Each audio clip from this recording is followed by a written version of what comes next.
It fucks me up that the 80s were 40 years ago. The 80s were 40 years ago, yeah, that's true. That's how time works. That can't be real. The 80s happened before you were born. The 80s will be there long after you're gone. The 80s are eternal.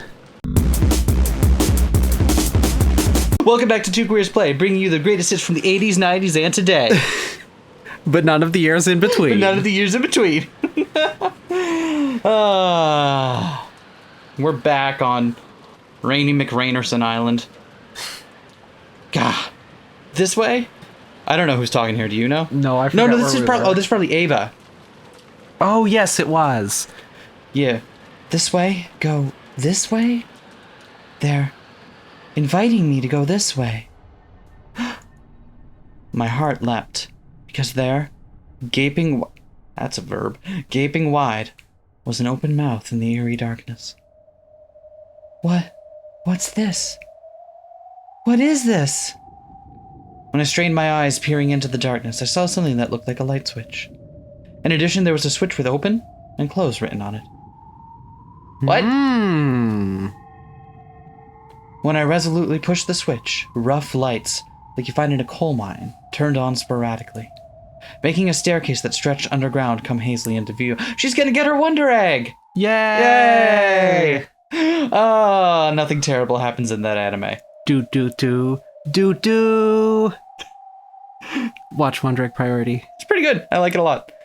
Eerily enough, it looked even more gloomy with the lights turned on. So wait, there's just this fucking staircase okay.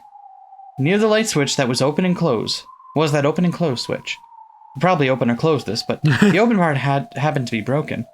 I might be shut away in this creepy underground area for all eternity. So for the time being, I didn't touch that switch. And as I readied my gun again, I slowly went down the stairs. Ava found it! The Golden Land! The ceiling was very high, so it didn't feel cramped. On the contrary, it felt as though a cool breeze was blowing upwards, and that creepiness seemed to form a sort of aura. So I readied my gun and carefully stared forwards. I descended the stairs. When she hits the bottom, she just finds the room that Meta Battler and Beato and North Virginia are all hanging out in, and is like, what the fuck?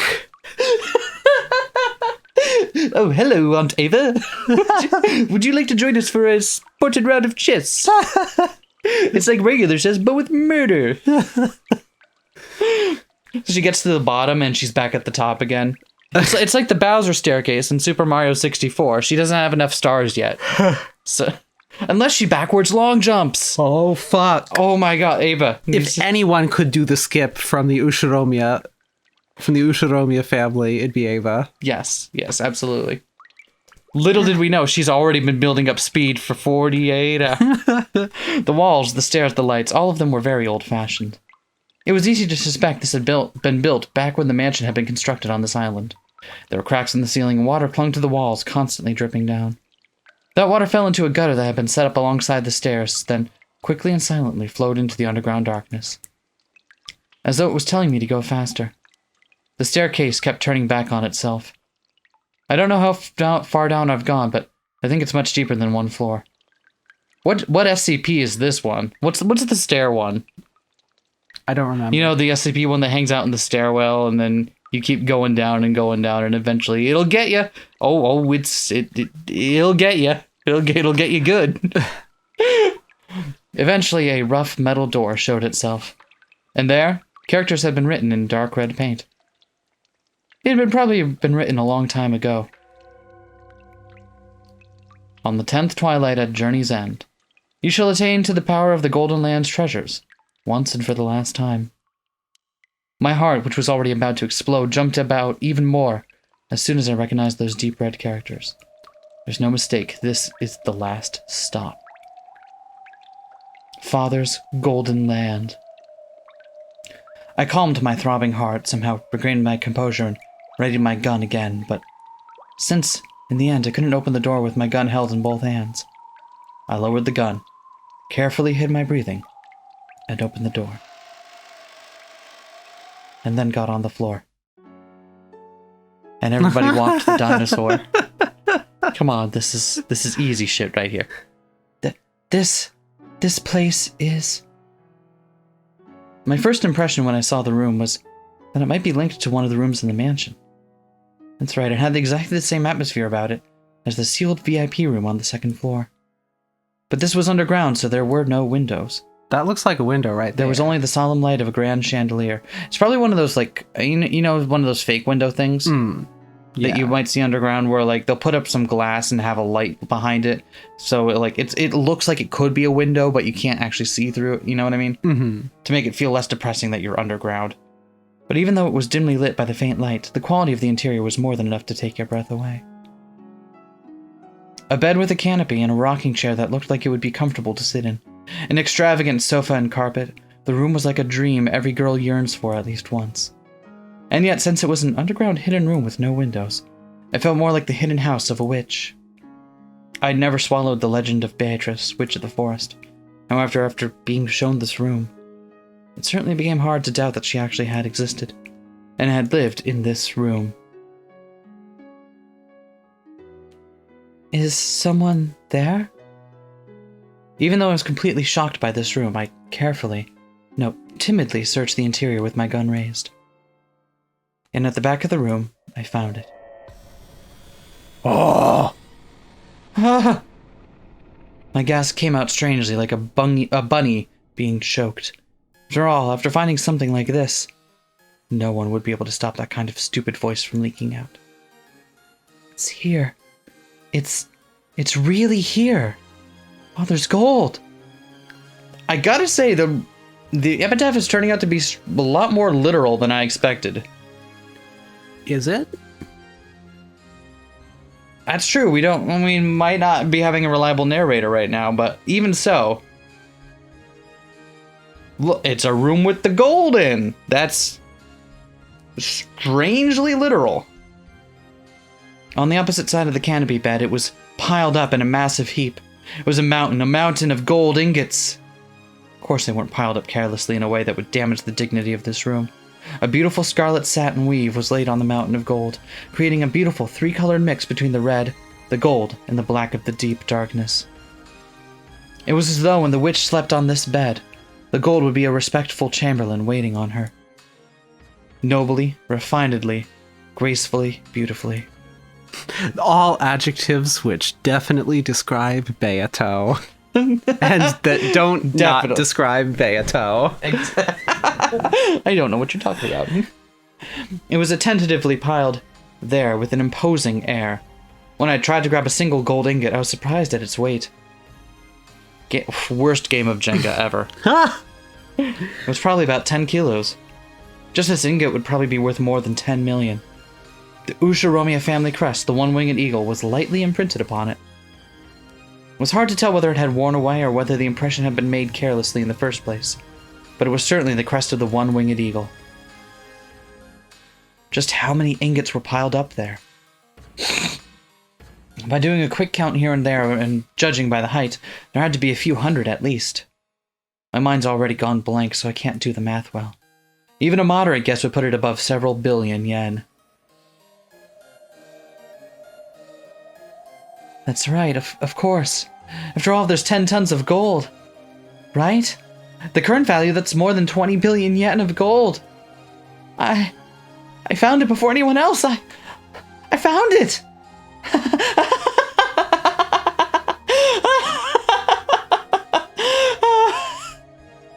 In front of the mountain of gold, I spread my arms and looked up at the ceiling. A laugh without a trace of dignity flowed out from my entire body. I had no intention of laughing in a weird way, but I couldn't hold back the happy feeling that was flowing through me. My older brother probably wouldn't accept his loss just because I found this gold. But from now on, there would be no changing the fact that I had been the one to find it. To steal away the headship of the family, some more subtle bargaining would probably still be required.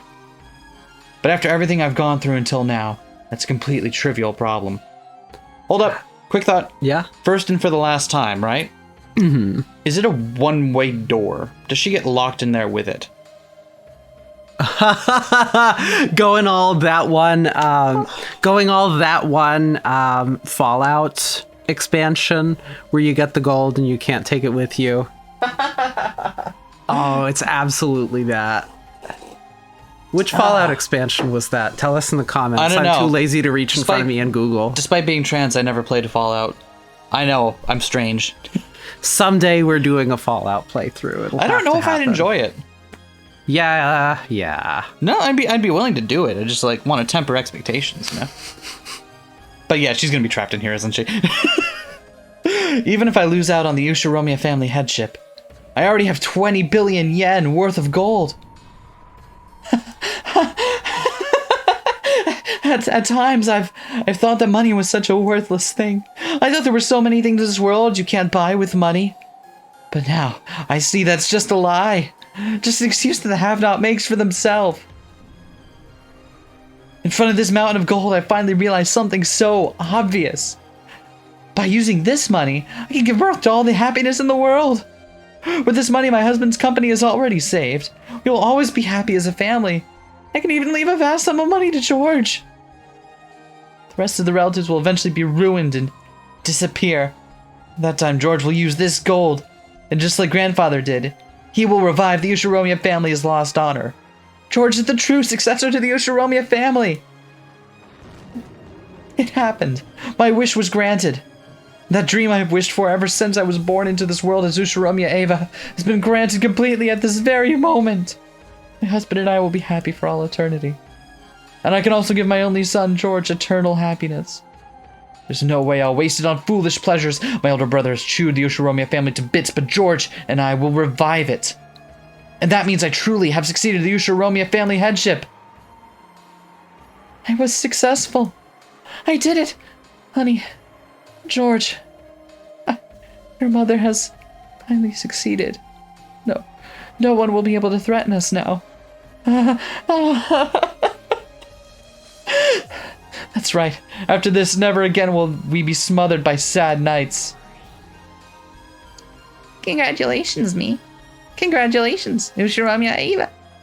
Right here. Right now. The sad half of our life will have its heart's desire granted. It's all thanks to you. I was given this chance because of your magic. Because of that chance, I was able to make it here. Thank you. But my magic wouldn't have been granted if we both didn't believe in each other. So it isn't just the power of my magic. This is our victory. Because of that, congratulations, us. And us is in quotes. I mean, we already suspected that, right? Thank you, me. Thank you, Ushiromiya Eva. I'm glad I didn't give in before now. I'm glad that I didn't drown in sorrow and forget to keep struggling. No, this is my magic. Our magic.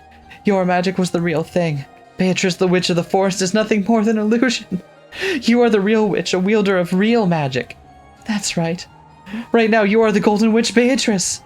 Ooh, you're just gonna let her take that from you, huh? Oh, wait, it's probably actually you, isn't it? I hate this because I keep yelling at the screen like I'm at a movie and she's walking into a room, you know what I mean? About to get hit by something behind her and it's like, don't turn around, just keep running, damn it. So now I'm thinking, okay, what if now she is like, okay, I'm going to finish up the Twilights. I wonder if that's part of it if you have to. Ava decided to leave for the time being.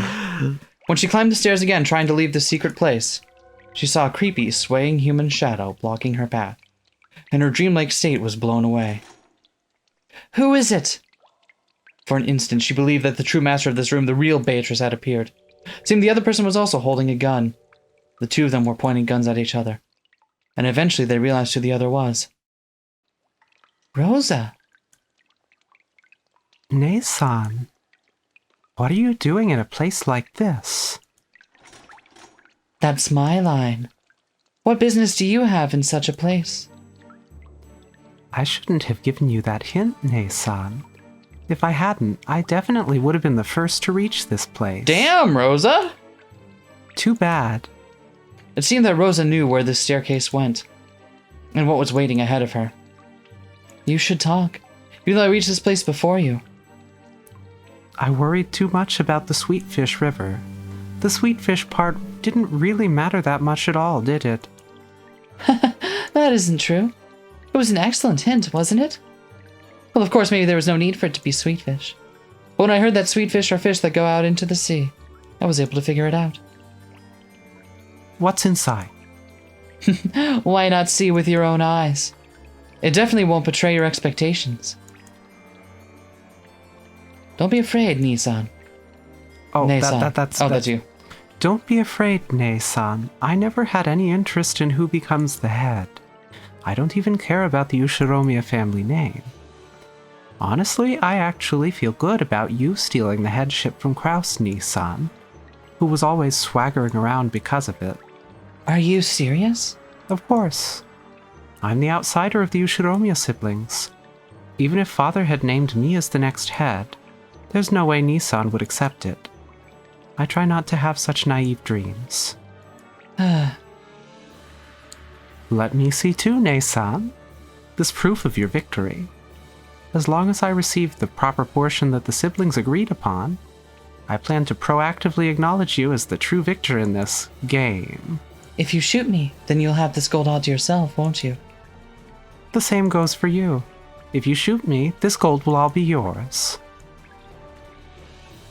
For a tense moment, the sisters pointed their guns at each other. Eventually, after they sized up the glint in the other's eyes, they lowered their guns. Ava removed her finger from the trigger and held the gun upside down. It was a position that she couldn't quickly shoot from. When she saw that, Rosa held hers the same way. That's right. But in this fight, she's... Well, I mean, that plan of shooting the other and having all the gold to ourselves is attractive for both of us. But if one of us suddenly disappeared on this island while it's isolated by the typhoon, there would be a huge uproar. If we hid the corpse here, it probably wouldn't be found easily, but we couldn't be sure. No matter how many billion yen worth of gold is on the line, it isn't worth the risk of committing murder. On the contrary, that would give Kraus, Nissan, and the others ammunition to ring us for all we're worth. And that's the only reason that I haven't shot you. Yeah, we're kind of dysfunctional, aren't we? I agree. It may have been a blessing in disguise that you're the one who showed up, instead of Nissan or Rudolph. You're the sibling I trust the most. Thank you. And you're the sibling I trust most, Nei-san. I don't believe that. Huh. Just shoot each other already! I want to see the gold too. Want to have a peek? Now I feel like seeing it again too. Even though I saw it with my own eyes, it still doesn't feel real. Unless I see it together with you and confirm once more that it actually exists. Feels like the gold will turn to fog and disappear. Ava started descending the staircase once more. However, she didn't carelessly expose her back to Rosa. Even though at a glance it looked like Rosa had lowered her guard, she definitely didn't show any signs of carelessness.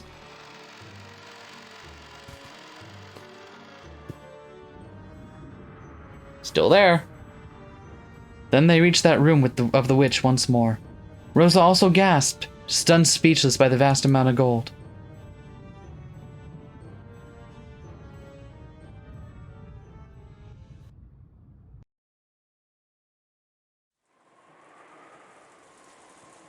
Rosa and Ava walked absent-mindedly through the rose garden. They left the guest house secretly, so they had to be careful when they returned. It was time to snap to it and keep their guards up. Congratulations, Nei-san. Yeah, congratulations. Congratulations. Congratulations. Whack. Thank you. You decided it, didn't you, Nei-san? 50% goes to the one bearing the title of successor to the headship. It certainly worked out well for you. Now that portion isn't Kraus Nissan's. So your share is now 50%, along with a quarter of the rest, for a total of 12.5 billion yen.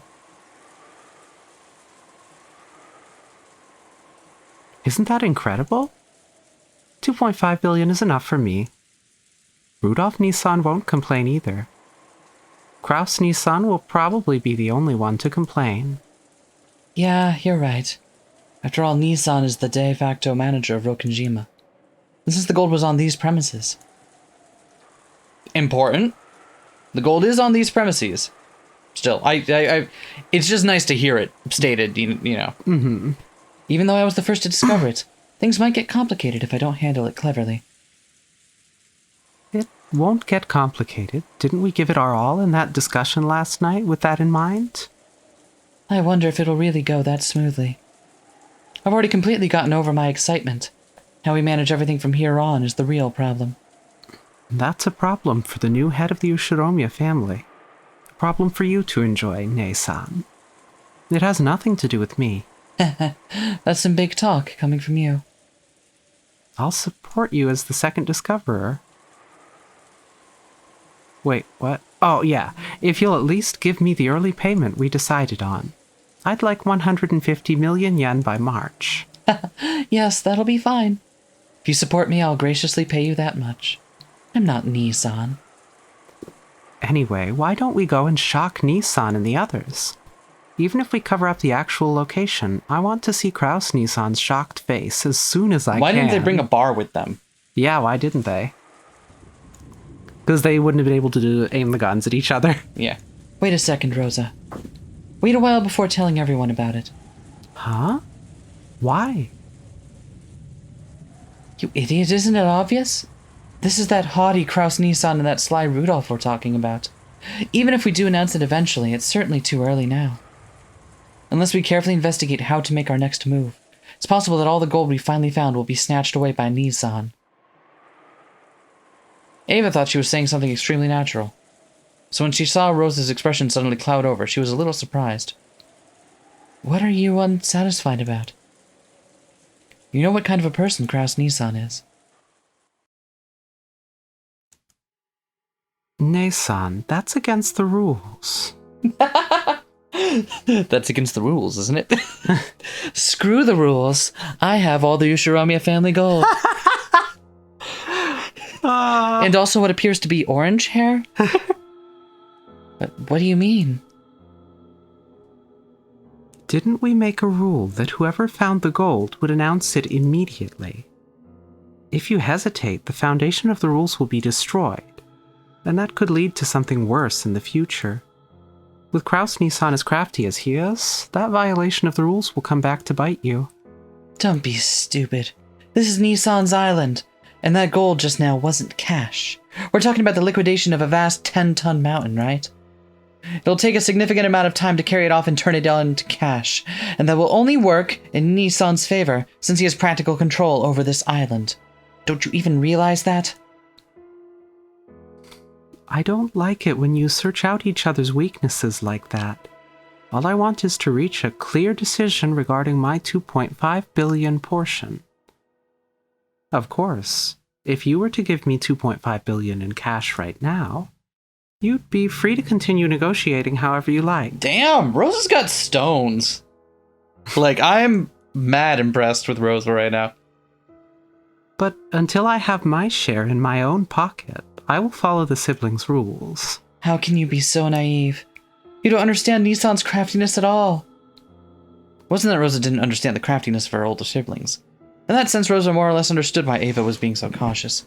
But in her heart, she couldn't clear away her suspicion that Ava wanted to keep all the gold to herself. Because she knew that Ava was at least as crafty as her other siblings. In other words, Rosa wanted to put a stop to any chance Ava had to keep the gold all to herself, by quickly informing the siblings of the gold's discovery.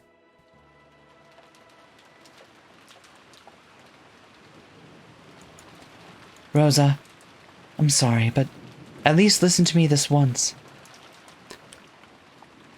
Are you saying that if I don't listen to what you say, you won't be able to get me that 150 million? That isn't the way I wanted to say it. But if you really need that money, supporting me is a more realistic option. You talk to Nissan and Rudolph.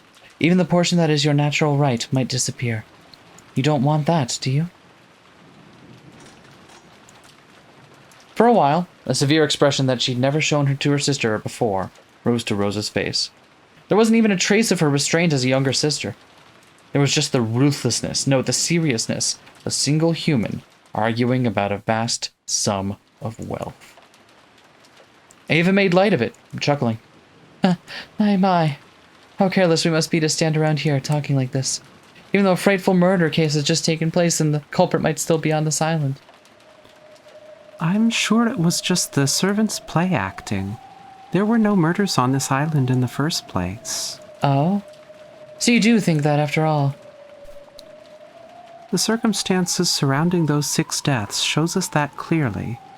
A crime from the outside couldn't possibly have created those 6 closed rooms. Dr. Nanjo said they were all dead.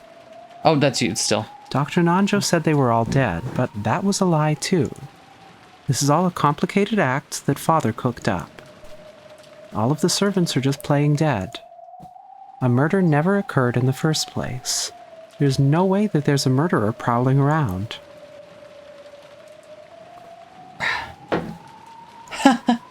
I'm surprised you noticed. You look pretty scared, so I didn't think you'd figure it out so much. I'm good at reading the mood of a situation. I've got you to thank for training me so well. That's right. Come to think of it, now that the servants are dead, almost everyone on this island is a member of the Ushironia family.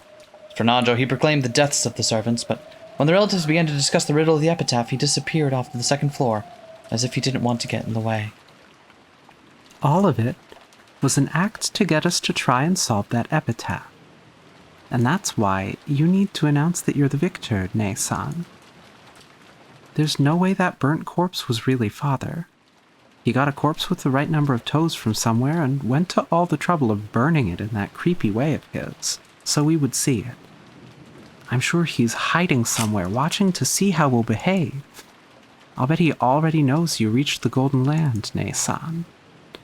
That's why you should announce that you're the winner soon. I'm sure Father will appear out of nowhere to applaud you and proclaim that you are his successor. Then again, I've still got to pester you for that 150 million, so I can't stand against you in any way. So you'll listen to what I say, and keep quiet about this to Ne-san and the rest? Make your position clear, Rosa. I want to tell them we made that rule just last night. We shouldn't just throw it away. Of course. I will announce it in front of the siblings. However, I want to closely analyze the situation first. We've got to carry out 10 tons of gold, convert it into money, and distribute it fairly. Until I prove that I can do all that without Ne-san getting in the way, I want some time to think. I only want to postpone my announcement until then. I'm certainly not keeping it secret because I want it all for myself. You'll definitely announce it to everyone sooner or later, right? I also like how she hasn't considered the fact that the other siblings might also solve it and find it themselves and announce themselves as the victor. I don't know. So my thought is, she has a pretty good idea of how to ensure that Ne-san isn't going to be able to obstruct her in carting off the gold and distributing it. She's holding that pretty good idea in one hand right now. Yeah, but they all have a pretty good idea. I know. Right? The other thought is, what if someone had tailed Rosa? Maybe. It didn't look like Rosa had tailed Ava, but Rosa came to the same decision herself. But if Rosa isn't as canny as Ava about making sure she's not followed, perhaps someone followed Rosa, came back and already reported that they're the victor. Maybe. Yes, of course. Even I want to rub it in Ne-san's face as soon as I can. About how much time will you need to think? I won't know that until I've thought about it. Will one night be enough? I can't promise you that it'll only take one night. Out of respect for you, the successor, I'll support you for one night. This year's family conference will end tomorrow morning when the typhoon passes and a boat comes to get us. That's right, when the seagulls cry. Oh, I will I've remain heard that phrase silent before. until that I know, it just kind of sprang to mind. oh, that's Really had it on the brain lately. very poetic of you. Yeah. Anyway, I will remain silent until then. If you still feel that you need more time to think after that, then we'll cross that bridge when we get there, okay? I'll support your position to the best of my ability. I don't like the way that you spoke in bold text there. I know, at least it was in the same color, though. It would be pretty fucked up if I could change the colors. Oh my god. Do you have synesthesia? You really are cunning, aren't you? I'm surprised. Were you always this resilient? I guess it's true that women become stronger when they have a child. I realized that in myself when I had Maria. Understood. For the time being, thank you for your cooperation. We can talk about tomorrow when it comes. Yes, that's right. I'm convinced that you'll become a fair-minded successor to the headship. One who'd never even consider taking all of the gold for herself. Rose is absolutely going to bite it as one of this. Yeah. Because the other thing is that, like, if they don't announce it, then are the killings going to stop? Nope. They're gonna continue, and it'll be Ava doing them. Oh, it totally is!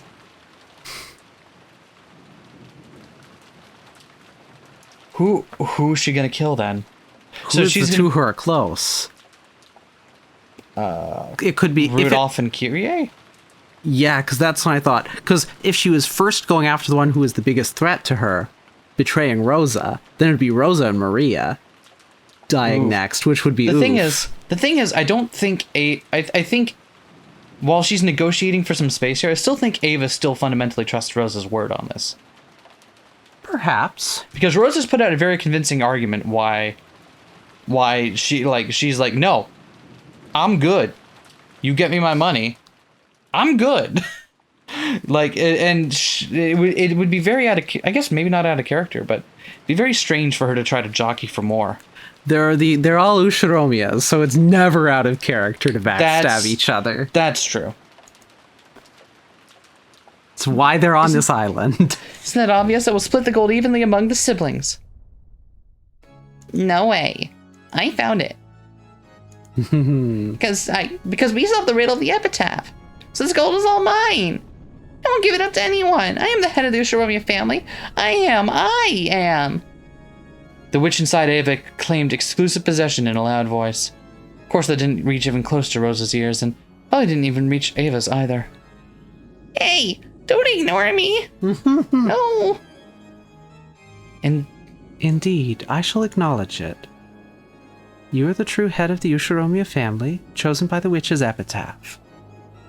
Now I acknowledge it upon my name. Wait, who's talking? Oh, it's Beato. Wrong voice. You are. That outfit, you couldn't actually be Beatrice? What's going on here? Why am I suddenly... What?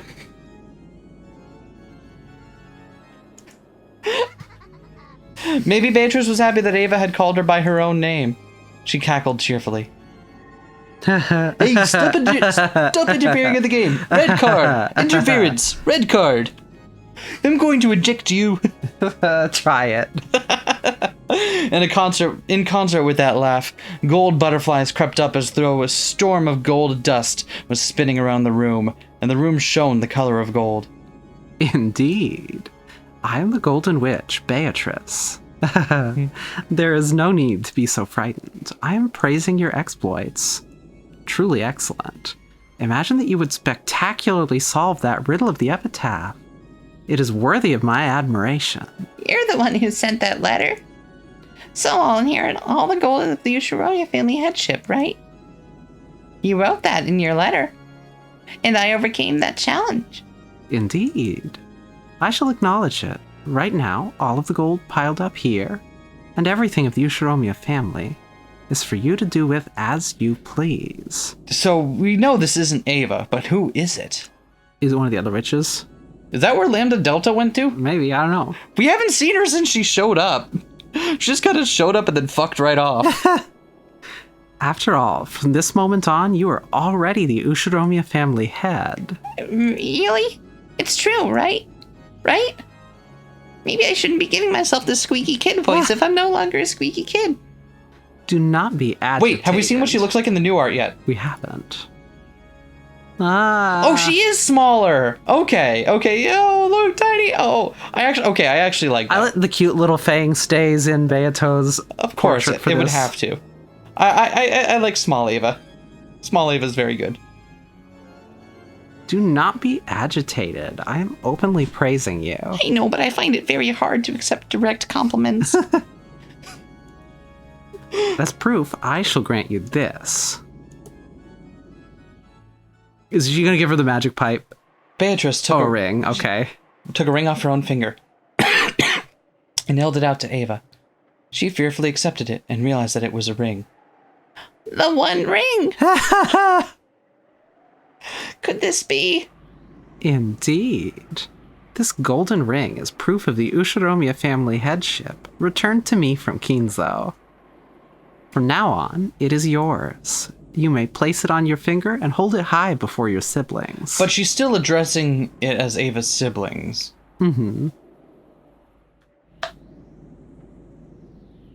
No one should doubt that you have now succeeded the Ushiromiya family headship.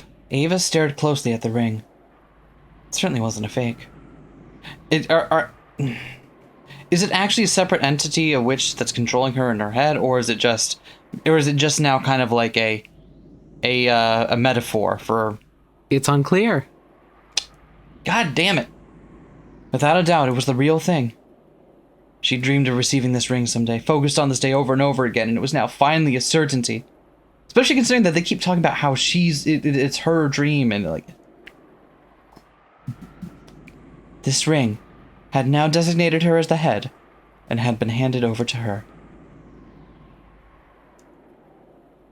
And, timidly, she put it on the middle finger of her left hand. That's not your ring finger. At that instant, she felt a deep emotion welling up inside her that she'd never felt before. Her mind grew blank. Both eyes were opened. That ring was on her own finger. Not in a dream, but in reality. That ring is also pleased. After all, it managed to reach you, one who dreamed of putting it on their finger for so long.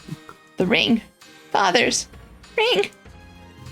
How many nights have you dreamed of putting that on your finger as you have done now? The strength of those feelings became your magic and materialized itself. Now, you are worthy of calling yourself a great witch. A little big. Wait. Grandfather had bigger fingers than I did, and it's kind of sliding off. I can't, like if I keep my knuckle bent, I guess it'll stay there, but, is it wrong to get it resized?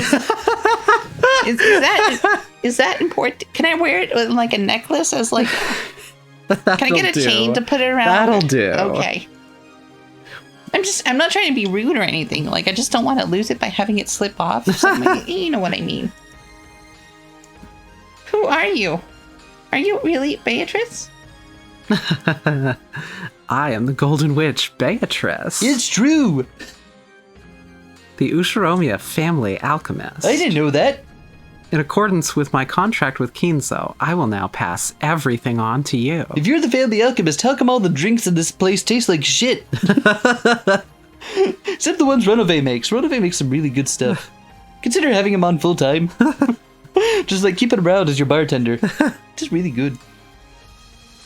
All of the gold I entrusted Kinzo with, and all of the wealth he built up through that, and the honor and headship of the Ushiromiya family. And I will pass on my power and the title of the Endless Witch. Wait, we're only in... what? You won. Congrats. Game over. You won. Wow, what the fuck? The title of the witch. I will pass on all of my magical power and the titles of the Golden Witch and the Endless Witch. Following my predecessor's example, I will hand over my name, Beatrice, along with that title. You may now call yourself by that name. Avatrice? Is that... No, that sounds like a ship name, doesn't it? Yeah. Avagult. Workshop that one. Okay. The chandelier light, which seemed dim, now felt too bright. By my name, I shall now commence the succession of the Golden Witch. Is Ava gonna, like, disappear from future loops now that she's the... Is there even gonna be more loops? What the fuck? If nothing else, this game keeps me continually surprised. The instant Beatrice made that proclamation, everything was buried by a golden sparkle and changed into a majestic place that looked like an audience hall. In the audience hall, there was a crowd of Beatrice's minions and brethren, as well as countless gold butterflies celebrating this first succession ceremony in 1,000 years. The congratulations joke, but again. When she looked, she saw Beatrice in the throne that only the Endless Witch was permitted to sit in, holding a golden staff, reigning with a dazzling dignity. Without being ordered by anyone, Ava automatically kneeled, hanging out her head. A goat attendant respectfully handed Beatrice a golden staff in the shape of the one-winged eagle. After Beatrice stood up and received that staff, she laid the tip of it on Ava's shoulder and spoke. It was a proclamation 1,000 years in coming. Ushiromia Ava. Yeah, that's me. Yes, it is. Good. Good. That's step one. You have spectacularly solved the riddle of the witch's epitaph Hey. and reached the Golden Land. How come you didn't invite me? Hey! Ronove, this is bullshit! How come I can't go to the party too, huh? I think you'll find if you scroll a couple paragraphs up, you'll find that Battler is there. She is sitting on a throne suitable only for the Golden Witch. Oh no, poor Battler. Oh, I regret it. This sucks. I praise that accomplishment and hand over all of the endless magic, as well as the titles of the Golden Witch and the Endless Witch. This is just way too, like... Congratulations. It Nothing is. will go wrong. From this point forth, you may call yourself by my name, Beatrice. Come, raise your face, then stand and accept this staff. It's gonna get so hard to refer to all of you now. I know, there's like 3 of us. It's pretty fucked up, huh? That's how we witches like it. I still think this is like kid Ava, so I'm gonna go with I'm most grateful. because we haven't seen the new sprite show up again. We witches only have like 3 names that we have to pass around between us. It's kind of sucks. That seems pretty inefficient. Yeah, it's really hard to refer What if to I each wanted other. to change my name? I guess you'll have to pass on your existing one. Oh, that would really suck. Do you have like a dead name situation or something? I had Jessica tell me all about those. I didn't want to be rude for that reason, you know. I can be rude for other reasons, but I'm not going to be a jackass for that reason. Good. Her hand was... Ava stood up dizzily and took the magic staff from Beatrice's hand. Her hand was trembling slightly. As soon as she grasped that staff, she was wrapped up in the brilliant sparkle of gold, as though gold butterflies were flowing out from inside her. The instant she succeeded the Golden Witch, Ava felt something in the depths of her soul be reborn. To describe it in a word was energy. Energy with a gold color. It felt like she was waking up, as though she had folders inside of her cup. As though she had been half asleep ever since she had been born and was opening her eyes for the first time. It felt as though her true eyes inside her eyes were opened for the first time in her life. I still love how the butterfly pattern makes it look like whoever's in the center has wings. What? Ah. I get it now. Round of applause. Just the same joke, but a third time now.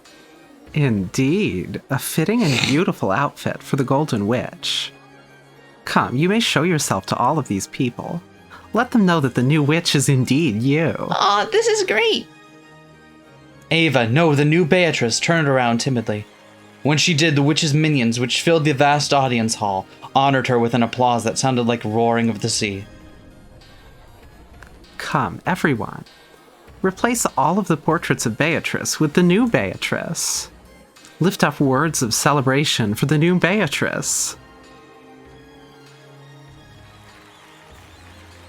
Or I wonder if her regressing in age is more of like a you became a witch thing. Yeah, I don't know. It's unclear. Good portrait, though. Oh, hey. You're here, Teach. Thanks for showing up. Yeah, well, I felt it would be unsportsmanlike if I didn't. Yeah. We'll just gloss over the part where I killed you, and I guess I brought you back for this or something? I don't really know. It's unclear. It's not unclear. Are you the meta world one? I'm really lost right now. Like, I don't know which layer we're on. Don't worry about it. Okay, thanks, Teach. New Beatrice, congratulations on the succession of the Golden Witch. I hope that you will become able to stand on your own as a proud Golden Witch, and as the Endless Witch.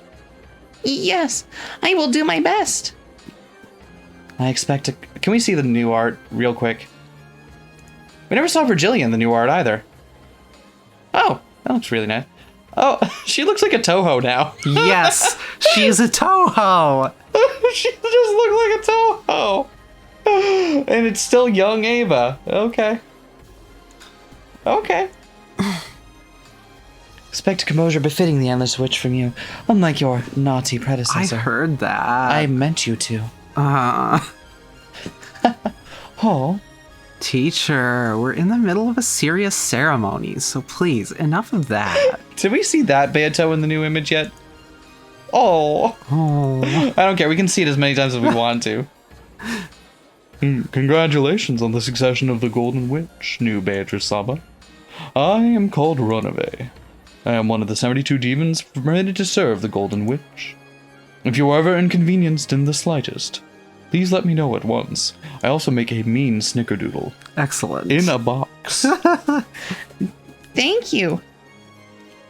Ronave is rude, but reliable. If anything confuses you in your new days as a witch, speak to this man, and he should be able to help you. Is the rest of the game gonna be Ava-Triss? Predecessor Beatrice Saba. It is a shame that I was not permitted to serve you further, even though we have finally been reunited like this. These last 1,000 years have been very entertaining for me. You have my deepest gratitude. Would you like a snickerdoodle for old times? Fuck yeah. How did you know? Oh, I always know. Yeah. Indeed, 1,000 years with you wasn't boring. Please, take care of the new witch. Yes, I, Ronave, will obey the final order of the former Beatrice. Is this how... Oh, hey! Oh, there you are! So, is this how witches reproduce? I guess? They make people solve elaborate murder riddles and then pass on their name, and there's a new witch. I'm still not convinced that what is happening right now is actually happening. I mean... I'm still not buying that this is actually a thing that is happening. I'm willing to embrace this 100% at face value. Okay. I just... It's too saccharine. You know? It's too, like... Until Ava starts doing the murders. Yeah. I was gonna say, it's like too perfect. Anyway, what voice did we give her? Do you remember? I want to be her? If I remember correctly, she was, if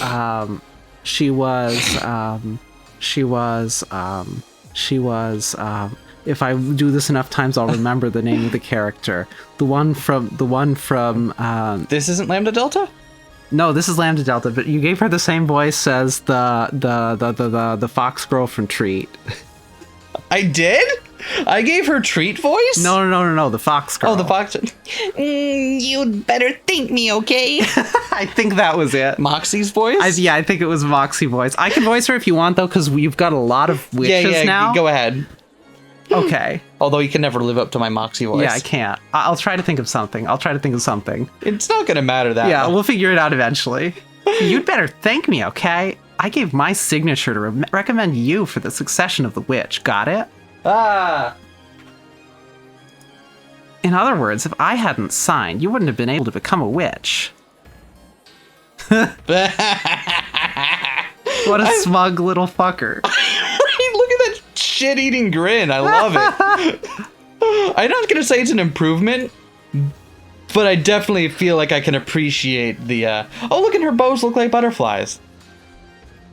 There's no way that was intentional, but...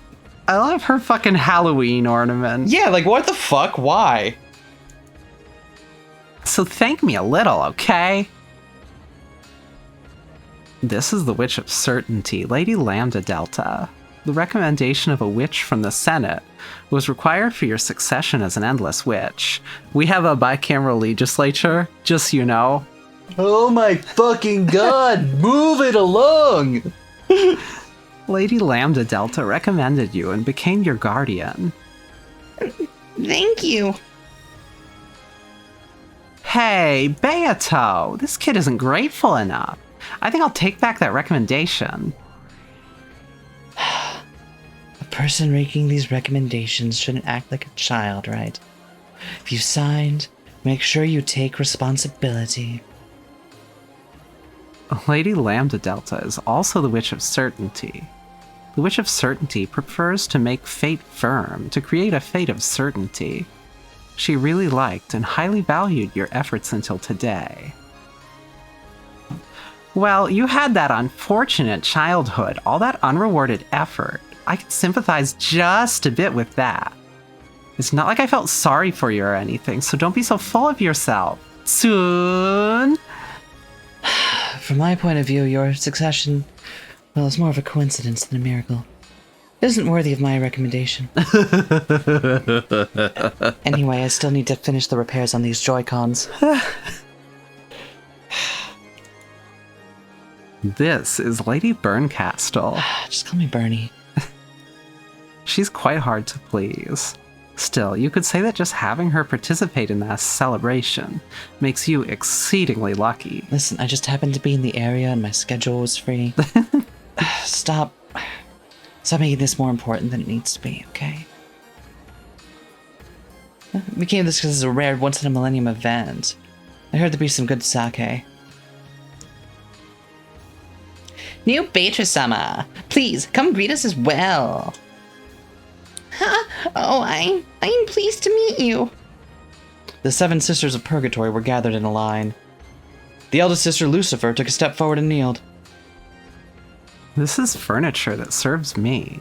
As a gift to celebrate your inheritance, I will send them to you. So what happens to Beato now? Does she just go like fuck off and retire? Yeah, I guess like Virgilia did. And it's like, oh yeah, I'm still an immortal witch or whatever, but like I'll just relax. I left the on game the beach. now, Yeah. right? Yeah. Maybe go play some rounds of chess with Battler. Once you succeed the position of Golden Witch, you will need to carry out the resurrection ceremony for yourself. The 7 Sisters of Purgatory perform an essential role in that You ceremony. were right. Ava's gonna have to do it herself now. They're a villainous bunch, but they serve their purpose. Have them do whatever you wish. We'll always be by Beatrice-sama's side. Please order us to do anything you desire. We'll accomplish our test without fail. Especially we can only if it speak with involves this intonation.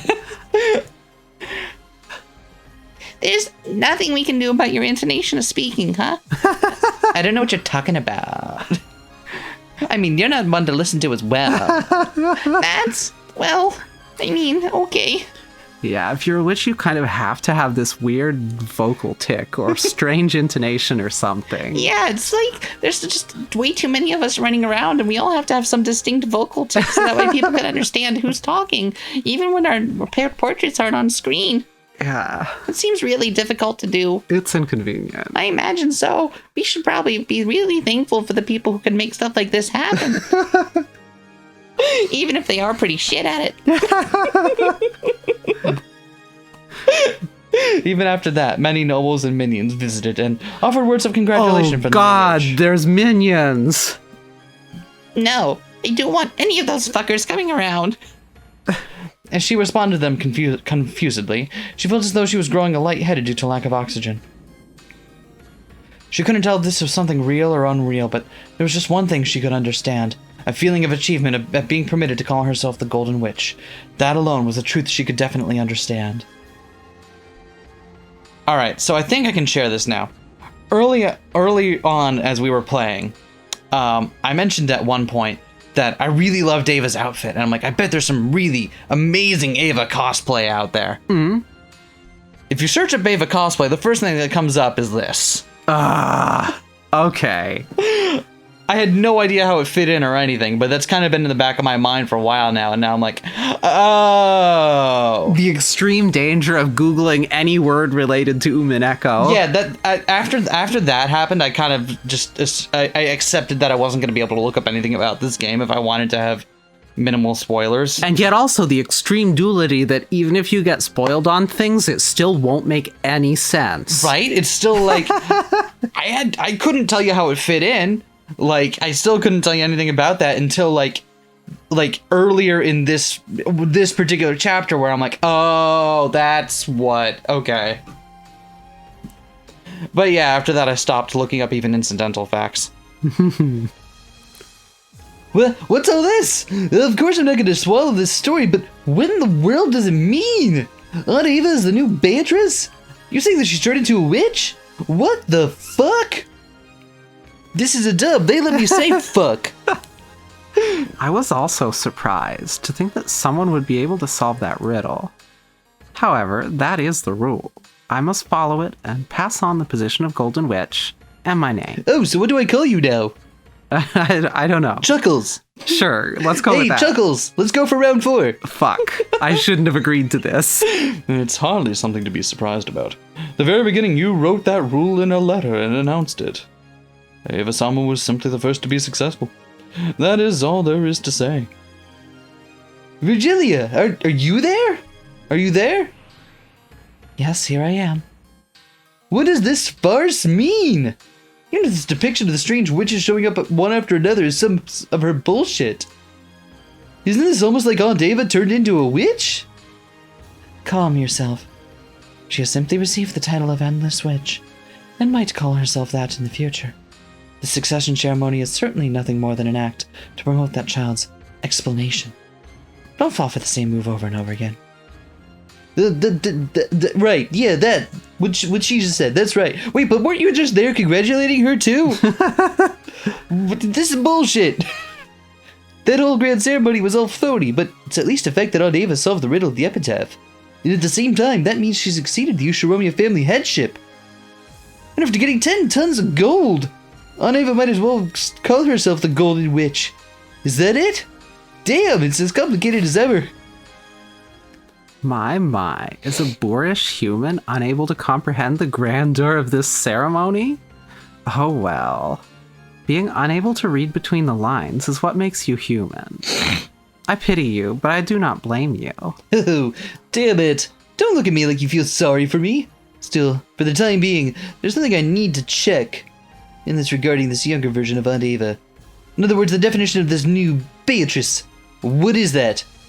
Even if I tell of it, you will just persist in your disbelief in magic and witches, correct? Probably. That is my one character trait. So there's nothing in particular for me to explain.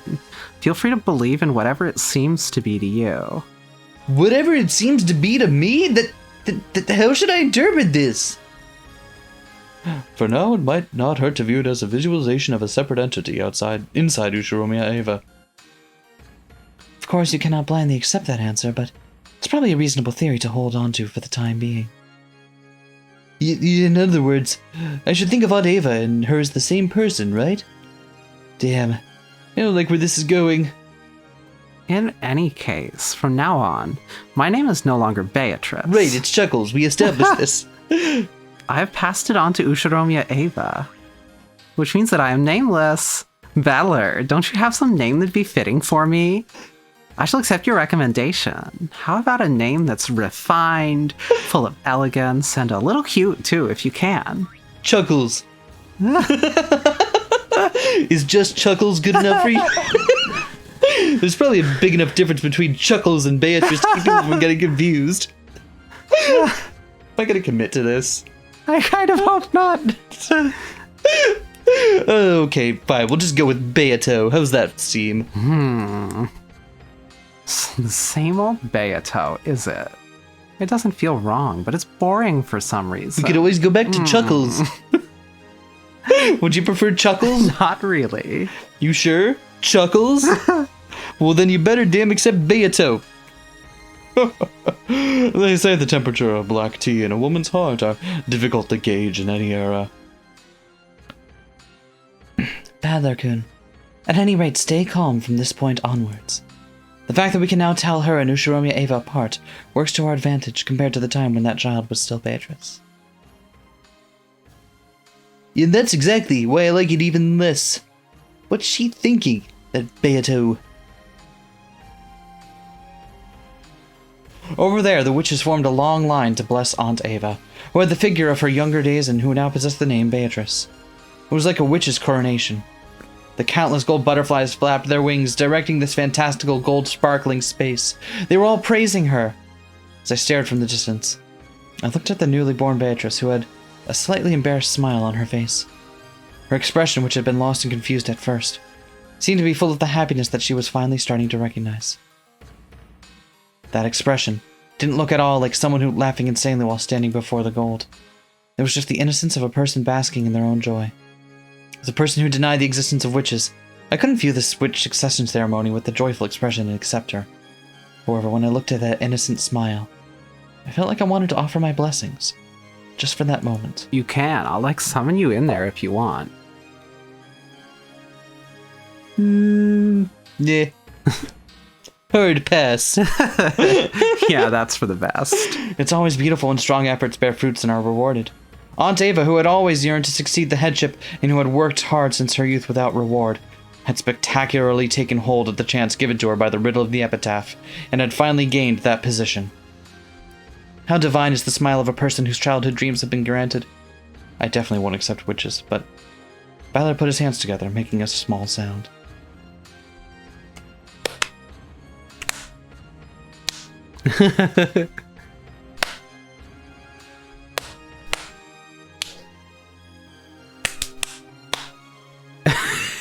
It's so hard to clap in time.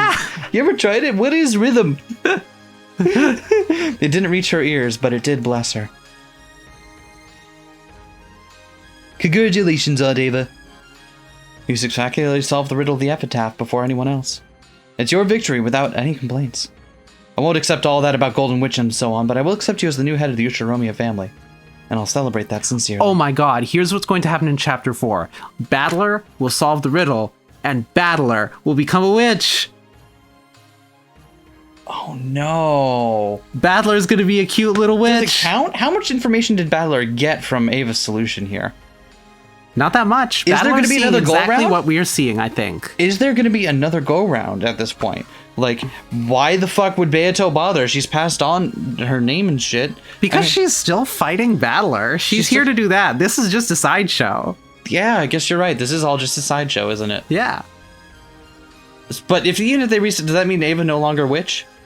I don't know. It's not clear. Right? As though urged on by Battler's applause, Beato also clapped. It was a slightly odd scene. Battler and Beato, who opposed each other, were standing side by side and applauding the same person. I'm not applauding for a witch. I'm clapping for all of Ava's efforts up until now. As am I. I offer my sincere applause as a blessing to Ava, who spectacularly solved that epitaph. I don't like applauding with you. But, well, decided that I don't worry about it now. Divine punishment won't fall on me just because I clap with you every once in a while. It's not so bad every once in a while. Still, it is fun to applaud. I could never get the hang of it. It's so hard. Even though it was... Wait, who's...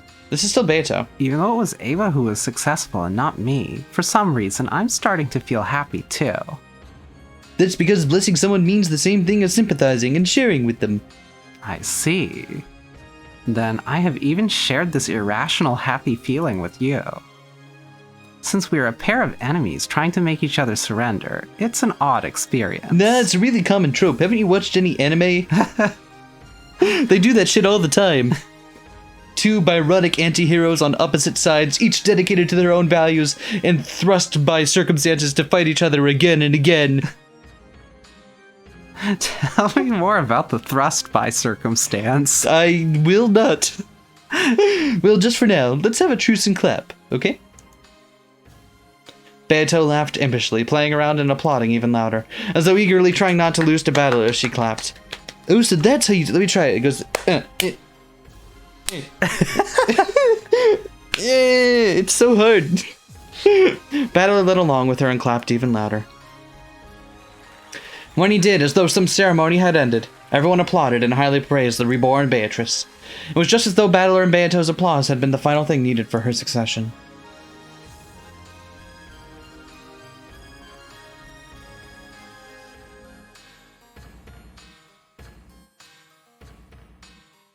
The fuck is even going on anymore? Awesome stuff. There's one more witch, so now it's one more awesome. Is that how that works? Yeah. It's measured by how many witches you have in your game. That's how you know what a good game is. I suppose you're right. I can't really argue with that, can I? Why is Toho so good? Because it's got... Witches and stuff. Okay. Reimu's not a witch. Okay. There's also cool non-witches. Cherno's not a witch, and she's I'll the allow best. Cherno's the best. I'll allow it. Rosa returned to the lobby. Let's all go to the lobby. Let's all go to the lobby. Let's all go to the lobby to get ourselves a treat. Is that not what we're doing? I was gonna say a murder. Oh, okay, a murder. A murder can be a kind of treat. That's true. Yeah. A murder is a treat your heart makes. It was still her turn to rest, but her expression made it look as though she couldn't sleep deeply with all this tension. Also, she was suddenly soaked wet, and no one seemed to mention it. Take it easy and lie down. Keep this up and you'll have it pretty rough later on. I noticed that I've got him sounding exactly the same as Kraus, but just with less exaggeration. Yeah, Which is fair. Yeah. Thanks for the concern. I just couldn't fall asleep. I've already taken a shower, so I'm good for now. That's why I'm all damp. Don't worry about it. Anyway, the next person can rest. Are you worrying about it? Don't. I wasn't until you insisted that I shouldn't. Well, don't. Okay. Okay, then fucking worry about it. Gee. What about you two? Kyrie-san, Rudolph-san. What will we do, Rudolph-san? Shall we rest? You can rest. I'll stay awake. That's the only manly thing I can do right now. Then I'll stay awake. Staying awake with my husband is the only womanly thing I can do right now. You two truly are close. Do they have, like... No, I don't think they have the best relationship out of any of the Ushiramyas. But they seem to have an actually decent marriage. Possibly. We don't know. We haven't gotten an arc that focuses on them at all. True. You should talk. It seems Eva and Hideyoshi-san are out cold. It appears that, unlike Rosa, they can't fight against their age. As though in response to those words, the door to the hall clunked open. Eva and Hideyoshi returned from the guest room. That's none of your business. Oh, Rosa, are you sure you don't need to rest yet? You should talk, Nei-san. Why not take it easy and sleep? I just can't get to sleep. Taking a shower shook my drowsiness off. Rudolph, Kyrie-san, you can rest if you want. Sure, thanks. Well, for now, let's say I appreciate the sentiment. Why don't you go first, Aniki? None of them want to sleep. How kind of you! But I cannot rest first. The most I can do is the oldest brother right now. Do not worry. The two of us will stay awake until the very end. More importantly, Eva-san, are you okay? You look a little pale. Come to think of it, you're right. She hadn't talked to Hideyoshi about it yet?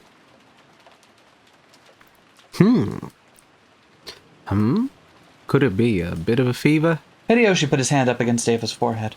It seemed that Ava wasn't feeling her best. That goes without saying. That's what happens when you break your sleep cycle at your age. Is it cold? Natsuhi! Can you call Dr. Nanjo down? Yes. I'm fine. You don't have to make such a fuss over it. Plus, Nanjo's already dead, so... I mean, I have some medicine, so I'll be okay. I tend to get fevers when I'm tired. Don't worry. Or when I turn into a witch. Oh, I'm sorry, what was it? Oh, the police are coming to arrest us for YouTube crimes again. I swear. Nei-san, take it easy, okay? Thank you. The siblings gathered without me around. I had the feeling everyone would start talking behind my back. It's a persecution complex from long ago. Sorry, okay? Well, I won't say anything, as if I'd say bad things about you behind your back, Nei-san. What is it? Nei-san, you've been acting strange for a while. Shouldn't you get a little rest now? You're right. Just thinking about raising money by March makes my headache hurt even more. That isn't good. Rest. And I'll hold back too, so that your headache doesn't get worse. I've had a bad headache myself for a while now. Thank you. Well then, I'll take those words to heart and rest for a while. They both have a headache, huh? Could they both have been hallucinating that entire thing? Oh. What is it, Ava? Why so angry all of a sudden? Sara, please let us rest a bit longer. Sara. After apologizing several times as though praying, Hideyoshi followed Ava out of the lobby. I don't like this atmosphere. It's all so strange. It's all full of nitrogen. Yeah. Who needs a nitrogen? I don't. Who ever heard of a bloke that could breathe nitrogen? It's just queer. But in like the old sense of the word queer, and not the new one. Jessica told me about that, and I've been trying to get it out of my vocabulary. That's no surprise. There was a murder early this morning. And since then we've been eating canned food and carrying guns around. It's natural that we'd start to build up stress. I wonder if the kids up there are building up stress too. They're building up stress. Stress for 48 hours.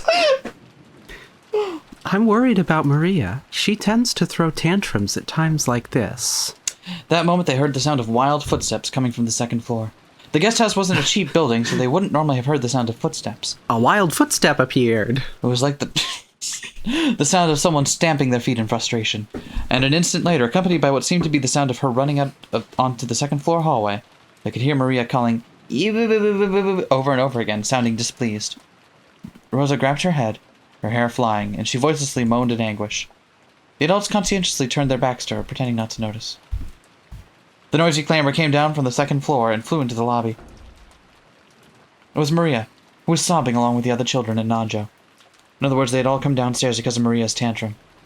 But not Battler. I fucking died!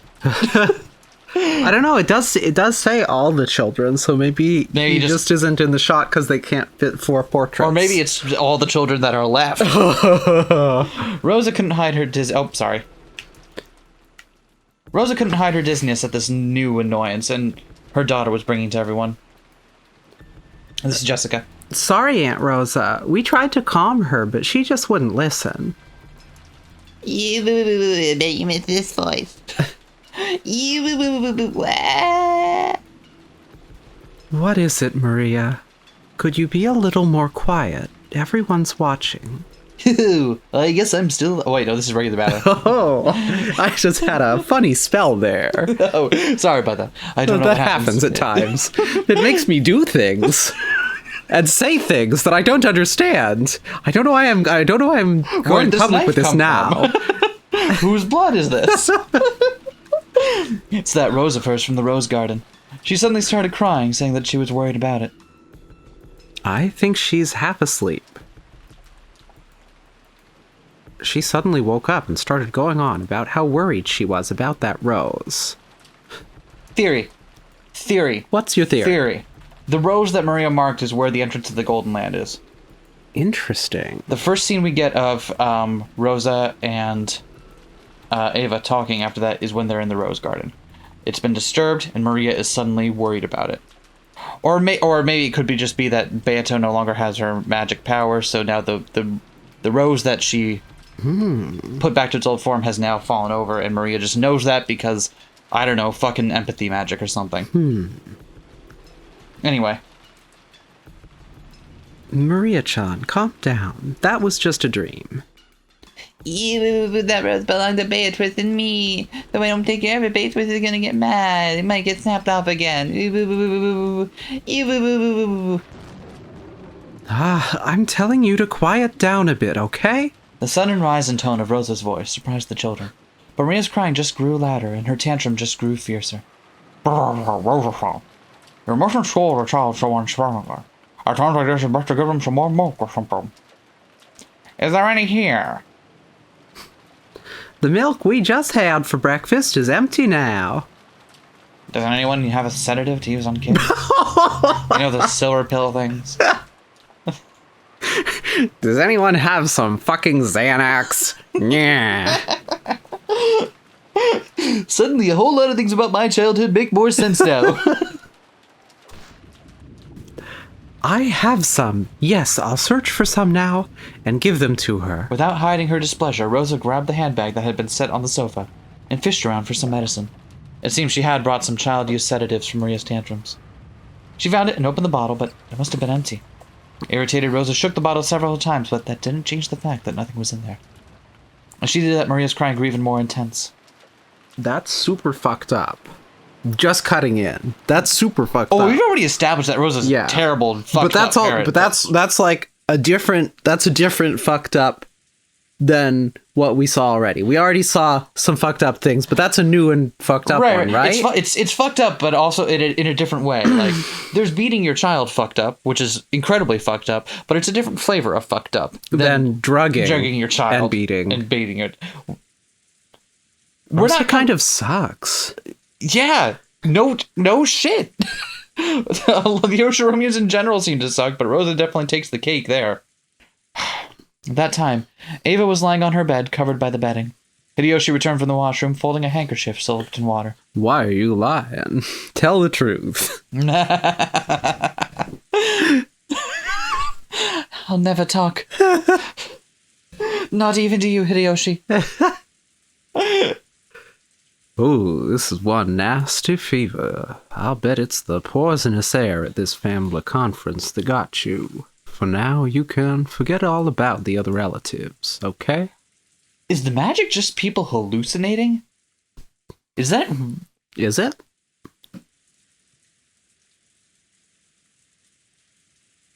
Well, I mean, we just kind of take it at face value because, you know, magic's awesome and witches are my friend. Yeah. But a battler wouldn't be able to do anything about that. Like, a battler in a situation like that would have to find some explanation for why people are purporting to see magical experiences like this. If Ava suddenly got a fever. Hideyoshi spoke to her kindly. She set the soaked handkerchief on Ava's burning forehead. Ava rested her own hand on top of his. Method acting. Your hand feels nice and cool. If my hand feels nice, your fever must be pretty bad. My hands feel terrible. Don't worry, the medicine will start working soon. Plus, my hand is a magic hand. I can use it to lift objects from a short distance, but only to a limited weight capacity. It's not useful for combat purposes. It's still a fun cantrip for, like, role-playing. Anyway, I just put it against your forehead like this. And any fever will melt right away. You're right. Your hand always makes my fevers fade. Yep.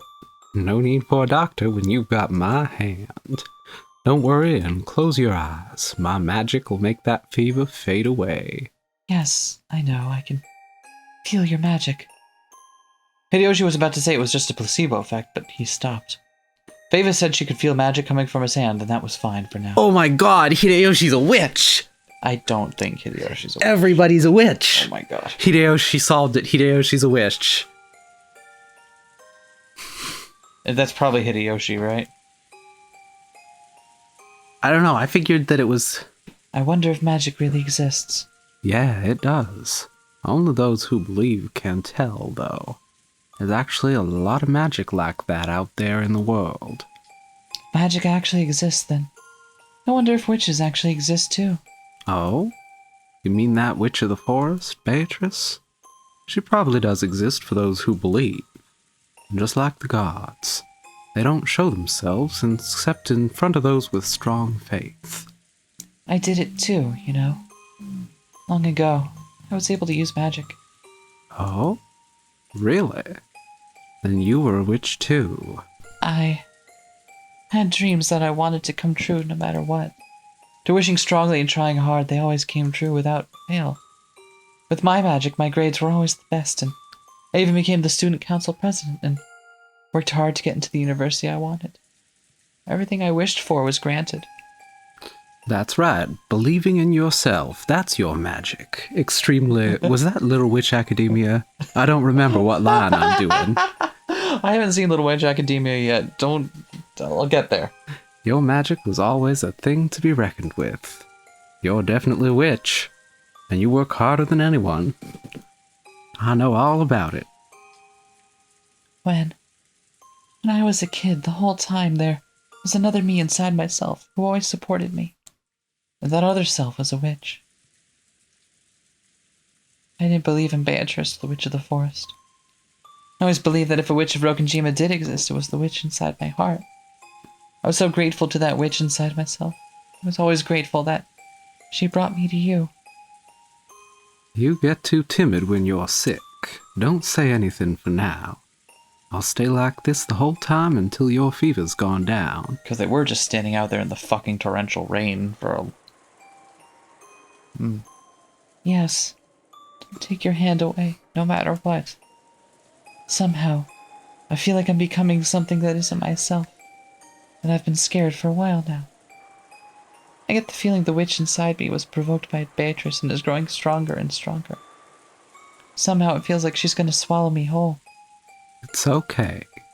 As long as I'm with you, there's nothing to be afraid of.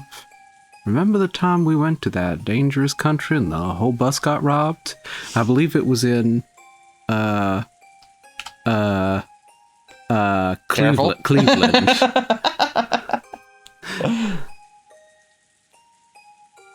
Oh, and then he said, I drove him off.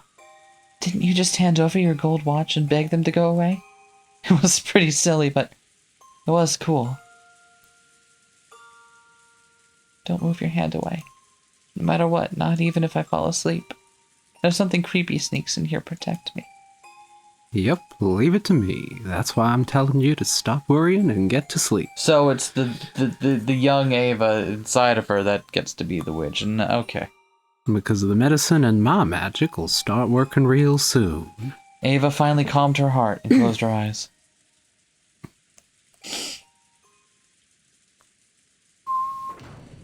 At that time, there was the sound of a door being opened violently from the direction of the lobby. It seemed that Maria was having a tantrum, and screams of "ew" could be heard, along with Rosa's rebuking yells. That probably hurt Ava's ears. Maybe it was giving her a headache. Ava moaned as though in pain and buried herself in the covers. It was easy to guess what was happening. Maria had probably had a tantrum for some reason, gone down to the lobby, started arguing with Rosa, who then scolded her daughter. And then maybe that got too embarrassing to be shown in front of the other relatives, so Rosa had taken Maria out into the corridor. Hideyoshi had no desire to butt in on Rosa and Maria's problem. But just for now, since Ava's condition was so bad, he wanted them to take their ruckus somewhere else. Wait just a sec. I'll ask them to keep it down. Come back quickly. Don't worry, I won't leave this room. Hideyoshi removed the chain, opened the door, and stuck his face out into the corridor. He immediately met Rosa's gaze. Everything okay, Rosa-san? I'm sorry, did all this noise wake you? Maria-chan, sorry. Aunt Ava isn't feeling well, and she's trying to sleep. Would you quiet down a bit? Maria's tone didn't change after Hideyoshi's request. She kept crying, "Ooh, woo, woo, woo, woo," and repeating, "My rose, my rose!" Rosa slapped Maria's cheek, lifted her up while covering her mouth, and dragged her towards the entrance, trying to at least put some distance between her and Hideyoshi's room. She would still probably be noisy for a while, but he had warned Rosa for the time being. Relying on Rosa's action as a mother, Hideyoshi closed the door. Is Maria-chan having a tantrum again? Looks like it. Also, I'm up out of bed now. It's tough for Rosa-san, too. Come to think of it, our George is almost too good to be true. We should be grateful. You're right. And... Oh, sorry. Look, it's the magic hand. Magic hand, what's it gonna do? Magic hand! No one knows what that's a reference. Magic hand! He put his hand on Ava's forehead again. Magic hand. Oh my god. Maybe there was a magical power in that hand. A truly peaceful look rose to Ava's face, and bit by bit she began to drift off into the land of sleep. Wait, is she gonna get personality overwritten by her imaginary younger self? Maybe so. As he had promised, Hideyoshi kept his hand on her forehead.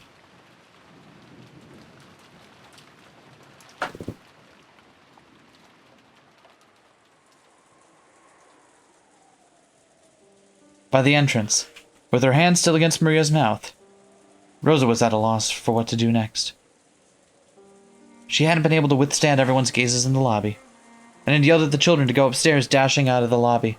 Then she had gone out into the corridor, only to have Hideyoshi say that she was too noisy. Where should I go now? Where should I take this child who's having a tantrum? She felt as though tears of frustration were about to come out. As Maria kept struggling in an attempt to scream, Rosa put her mouth up to Maria's ear and tried to persuade Maria in a properly calm voice.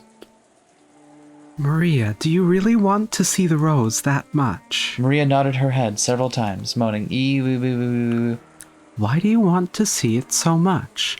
I'll listen as your mother, so will you tell me quietly? I'll hit you if you scream. My rose. Beatrice revived it. It might have snapped off again. I'm worried about that. I can't sleep until I'm sure. Apparently, she was still upset about that marked rose from yesterday. Rosa felt her headache throbbing again, but she was at least a little relieved that Maria had now stopped her screaming. This is Rosa again. Something I just noticed. Yep.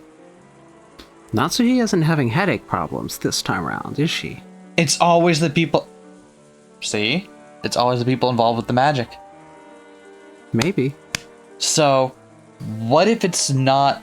So, what if it's not magic, then? Is it just... It's not smoke and mirrors, but, like... Is there some kind of chemical agent you could use to convince people that they had experienced something way more fantastical than they actually had? Well, let me tell you about a little project called MK Ultra. Okay. What? What is MK Ultra? Google MK Ultra. I don't have time to do that. In the Google middle of this MK Ultra recording. after the episode. Okay, I will do that. The But answer I'm- is no, it totally doesn't work, but that didn't stop the CIA from doing horribly unethical experiments on innocent people for a very long time. Okay, good to know.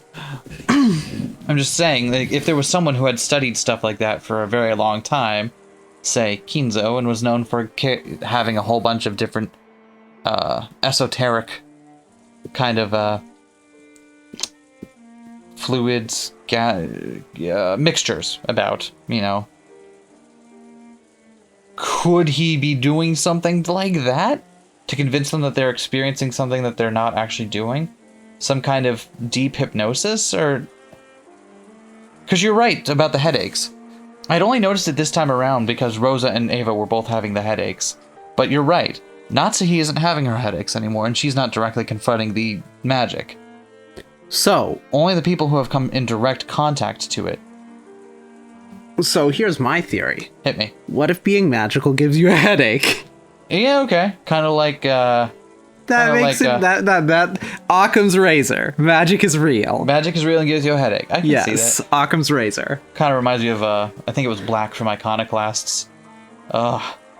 Always with her headache. Anyway. Not a bad theory. I'm kind of liking it. And it really makes me... Oh, this isn't important, but I hate how the one-winged eagle has an inconsistent design between Maria's outfit and Rosa's outfit. Her cravat's too short. They had to break off the tail and put it to the side. Yeah, but even so, look, like the top feather kind of moves up a bit, whereas the one on Rosa's is at best continuing to be parallel, but looks like it's actually... Fuck, I can't unsee that now. Oh, I told you. God. Why? At least they have the same number of feathers. Could you imagine if they didn't have the same number of feathers? Do they? They do. But could you imagine? I could, and I don't want to. All right, anyway. Anyway, everyone is having a hard time right now. So don't bother Mama and everyone else. You can worry about that rose all you want tomorrow when it stops raining. So for now, listen to me. No. It's my Beatrice's rose.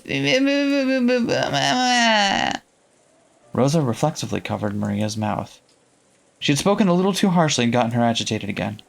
Rosa realized that it partly was her own fault and clicked her tongue in self-hatred. But Maria thought that was directed at her, and her crying grew even fiercer. Please, just be quiet. What can I do to make you stop crying? What should I do to make you listen to what your mama says? Suddenly, Maria stopped crying so fast that it seemed unnatural. Then she turned around and muttered. If I get to see my rose, I'll stay quiet until tomorrow. Really? Yep. Because the rose got to see my rose, I'll calm down. I mean it, Mama. So I totally called that they'll be the two who are close. And they're about to die. Yeah? Because they did say that Ava has to finish it off herself now. Yeah? Oh. And they're the ones who's annoying her during her headache and all that. Heck. Yep. if it would keep Maria quiet for the time being. Rosa thought it would be that even going out into this wind and rain would be a small price to pay. She thought it might be a bit reckless, but in the end, no murder or anything of the sort had actually occurred. All of that clamor since this morning had been a farce set up by Kinzo. If you carefully thought about that chain of closed rooms, it clearly had to be all be an act. Will you really listen if you get to see the rose? Probably. Maybe. There's really no way to tell with me. Okay, that's fair. Yep. I'm here, Mama. Yeah. What is it that Maria knows right now? I think she sensed something that Beato has stopped existing, or Beatrice has stopped existing in the way that she normally has. Because Beatrice has been on and off, again, her teacher. You could convince me that Maria has some kind of knowledge, like if Beatrice were to suddenly stop existing, Maria would have some way of knowing about that. Okay, but what if Beatrice totally didn't stop existing? She's not Beatrice anymore, but she didn't stop existing. No, but So what if she just shows up and is like, so, you want to go to Golden Land? Bring your mom into the garden. She'd do it. Yeah. She'd do it even if she knew she was going to die. She's fine with dying. Yep. Yeah, she would. Because even if she's not Beatrice anymore, she's still Beato. Right? Rosa didn't overlook that creepy laugh and lightly hit Maria with her fist. Why? What? Oh, like a jocular kind of like a sport. No, but I don't know if it was. It's think Rosa, so we don't know. Ugh. Folks, don't hit your children. Just don't do it. That's a hard line I'm willing to take a stance on here at 8PR. And she shrugged as though giving up. Understood. If it's just one look, then I'll agree. Will that work? Do those rifles still work after being out in the rain? I don't know how old firearms deal with being wet. Yes, Mama. I promise. Once again, Rosa tested the weight of her gun. It'll be okay. It's only an act. There was never a murderer on this island in the first place. Damn it! Wait on Rosa! Aren't Rosa and Maria the sacrifices for the second Twilight? I changed my mind. They won't be the ones. They'll live.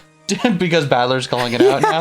Damn it, someone stop them, notice them, tell them to stop! What are those guys in the living room and us kids doing? Indeed. They are being considerate of Rosa's pitiful relationship with her daughter, and are forcibly changing the subject.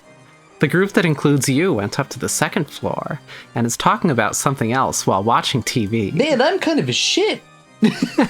You I know, bastard! right? Someone notice them! Who's the next closest? Is it Uncle Hideyoshi? Please notice that the two are leaving through the front door! Ah! It won't reach. It won't reach. Don't disturb their precious time together. Hideyoshi kept talking kindly, his hand on Ava's forehead. He didn't notice at all that Rosa and Maria were going outside through the front door. In that case, there was no way the others in the lobby, which was even further away, would notice. Much less those in the cousin room on the second floor. Why are you so panicked? What about Nanjo? Is he accounted for? He's in the room with the other adults, right? You're right. Didn't you defeat me with that bold move, saying that the culprit died in an accident on the first Twilight? Doesn't that mean there's no longer a culprit on this island? What is there to be so worried about? Shut up! I can see right through you. It's very weird. let me adjust the opacity real quick. Yeah, thank you. I don't. Translucency does not suit you. let me just tinker with the style sheet here. I think there's an opacity bug. Someone stop them! Those two will be killed! Someone stop them! Oh.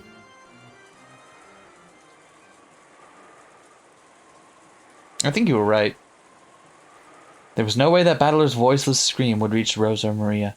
The two of them could be seen together. The other thing that I need to think about is that if magic doesn't exist and is some kind of farce put on for the benefit of the people there for some reason, then what the hell is Meta Battler experiencing right now?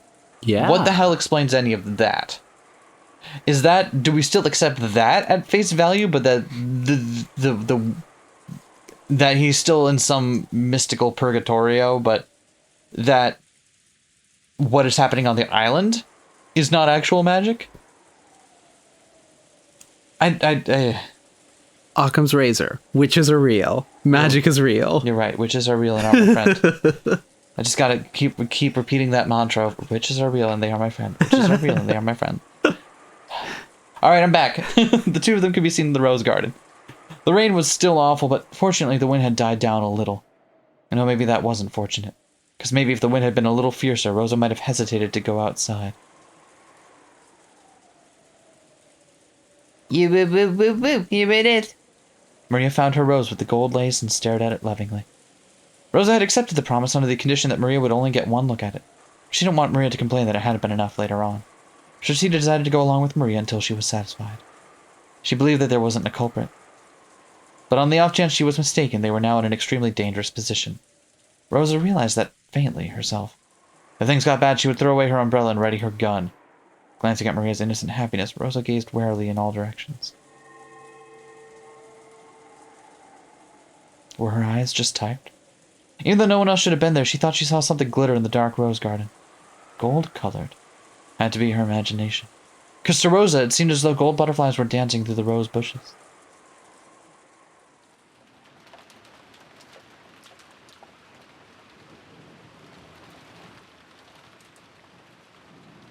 Are you okay, Ava? Just take it easy. Should I call Dr. Nanjo after all? I'm fine. Don't take your hand away. I'm begging you, don't take your hand away. Ava was breathing wildly. Beads of sweat were appearing on her forehead. It certainly was true that she had stayed up all night last night, and that things had been rough since early this morning. It wasn't odd that her body wasn't keeping up, even though he understood that. Hideyoshi suspected that this sudden fever was the sign of some serious illness. Several times Hideyoshi decided to call for Dr. Nanjo, but Eva resisted firmly, pleading with him and saying that it was even more important that he didn't take his hand away. I understand. But you gotta have Dr. Nanjo look at you by lunchtime. If you can promise me that, I'll stay here the whole time, gripping your hand. Tightly like this. Thank you. I'm fine. Magic of your hand will definitely take this fever away. Even as she said that, Ava's harsh breathing didn't improve in the slightest.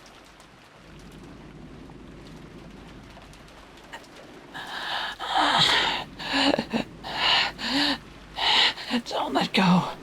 Don't let go.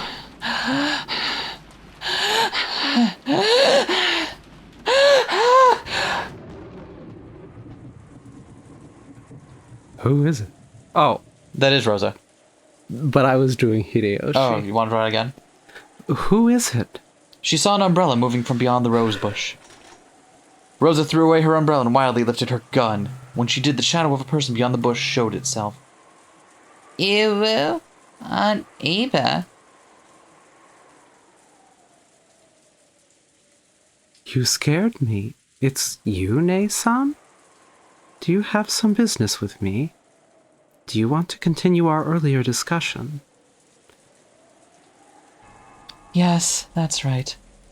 Discussion about Father's gold. Please restrain yourself in front of Maria. I will keep my promise, okay? I won't get in the way of your conspiracy. Conspiracy? What's that? Whatever you're thinking, that's up to you. I have no desire to get in the way. So please, not in front of Maria. As long as I get my share, that will be enough. Your share.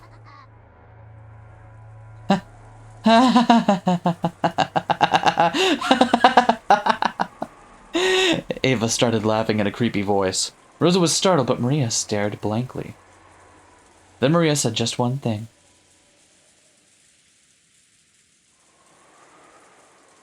Ew. Auntie. Who are you? Her auntie is not her auntie. Like her mother was not her mother. Mm-hmm.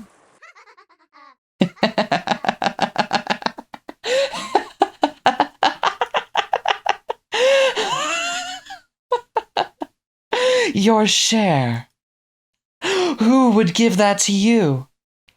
All of that is mine. It all belongs to me, the Golden Witch, Beatrice. Ah. Ava, are you okay, Ava? Ava? Ava! Hold on. Don't let go. Don't let me be dragged away by someone who isn't me. Hold on to my hand. Don't let go.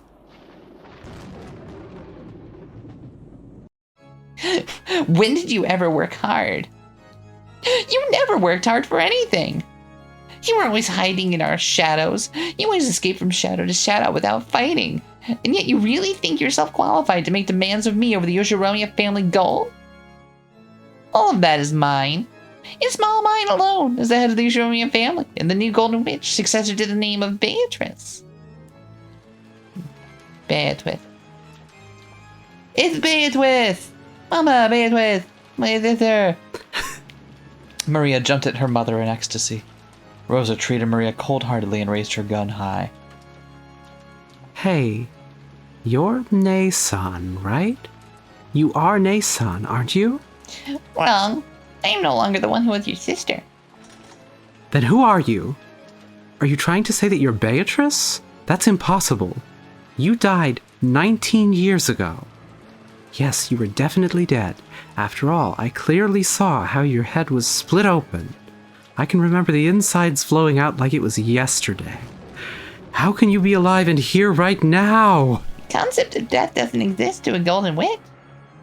The Golden Witch is the name of Beatrice, will be handed down for all eternity. Maybe the Beatrice you knew met with death, but that name is mine now. And therefore, it is eternal. Wait, only 19 years? Wait, that means George would be alive and a kid. How old is Rosa? Because wasn't Rosa a kid when that happened? Wasn't that the whole point? Yeah. George is like 26-ish, right? I have no idea. I don't know the ages. Right? He's over 20 years old. So he still would have been alive then. How would he be a child at the same time Rosa was? That's fucked. Yeah, I don't fucking know. Maybe the Beatrice you knew met with death, but that name is mine now. And therefore, it's eternal.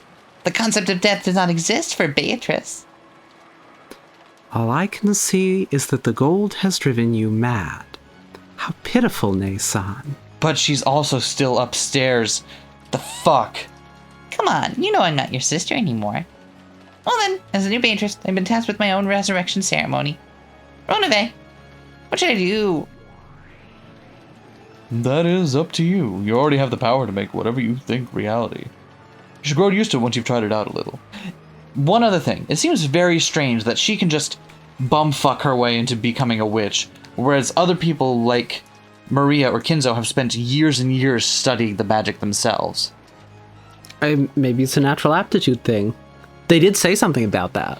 I mean, I'm not denying that she might have aptitude. And like, okay, yeah, she did complete the ceremony, but it seems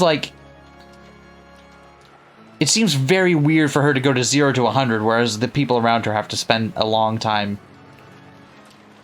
But we established she didn't go from 0 to 100. She's been doing magic. That's true. The witch inside herself was really a witch all along. That is up to you. You already have the power to make whatever you think reality. You should grow used to it once you've tried it out a little. You worthless former sister. You should consider it an honor to have been selected as the first sacrifice I offer as a witch. On the second twilight, I'll tear the two who are close apart with my own hands. The first thing the new Beatrice wished for, though the first magic she tried to use, was to surpass the limitations given to humans, in particular gravity. She wanted to become fully aware of her transformation into a witch by being released from those shackles. The witch and Rosa stayed as they were. The ground retreated all by itself into the distance below them. By now their feet were no longer attached to the ground. Rosa finally realized the earth wasn't retreating into the distance below them, but that she and the witch were being sucked up into the rainy sky. Huh? Ah! Eek? Oh, this is awesome. I like this. For a human shackled to the ground by gravity, there's nothing more unnerving than having their feet stop sticking to the ground. However, to Beatrice, who, in becoming the new witch, had learned the joy of being released from gravity, it was enough to make her whole body shake with delight. Time to try Gravity Rush in real life. I always wanted to try that. I thought Cat was a really cool character. How could you know? That game hasn't been invented yet. Witch powers. Piss. Hey, Rosa. Do you remember long ago when we were small? We used to talk about what it'd be like to become witches and fly around the sky. That dream has been granted, hasn't it? I became a real witch and granted it for you. Stop it. If this is a dream, then wake me up. You said it yourself. You said if you flew through the sky in your dream. You also said you didn't want to wake up. You even got mad at me when I woke you up, right? Don't worry. This time, you won't wake up, okay?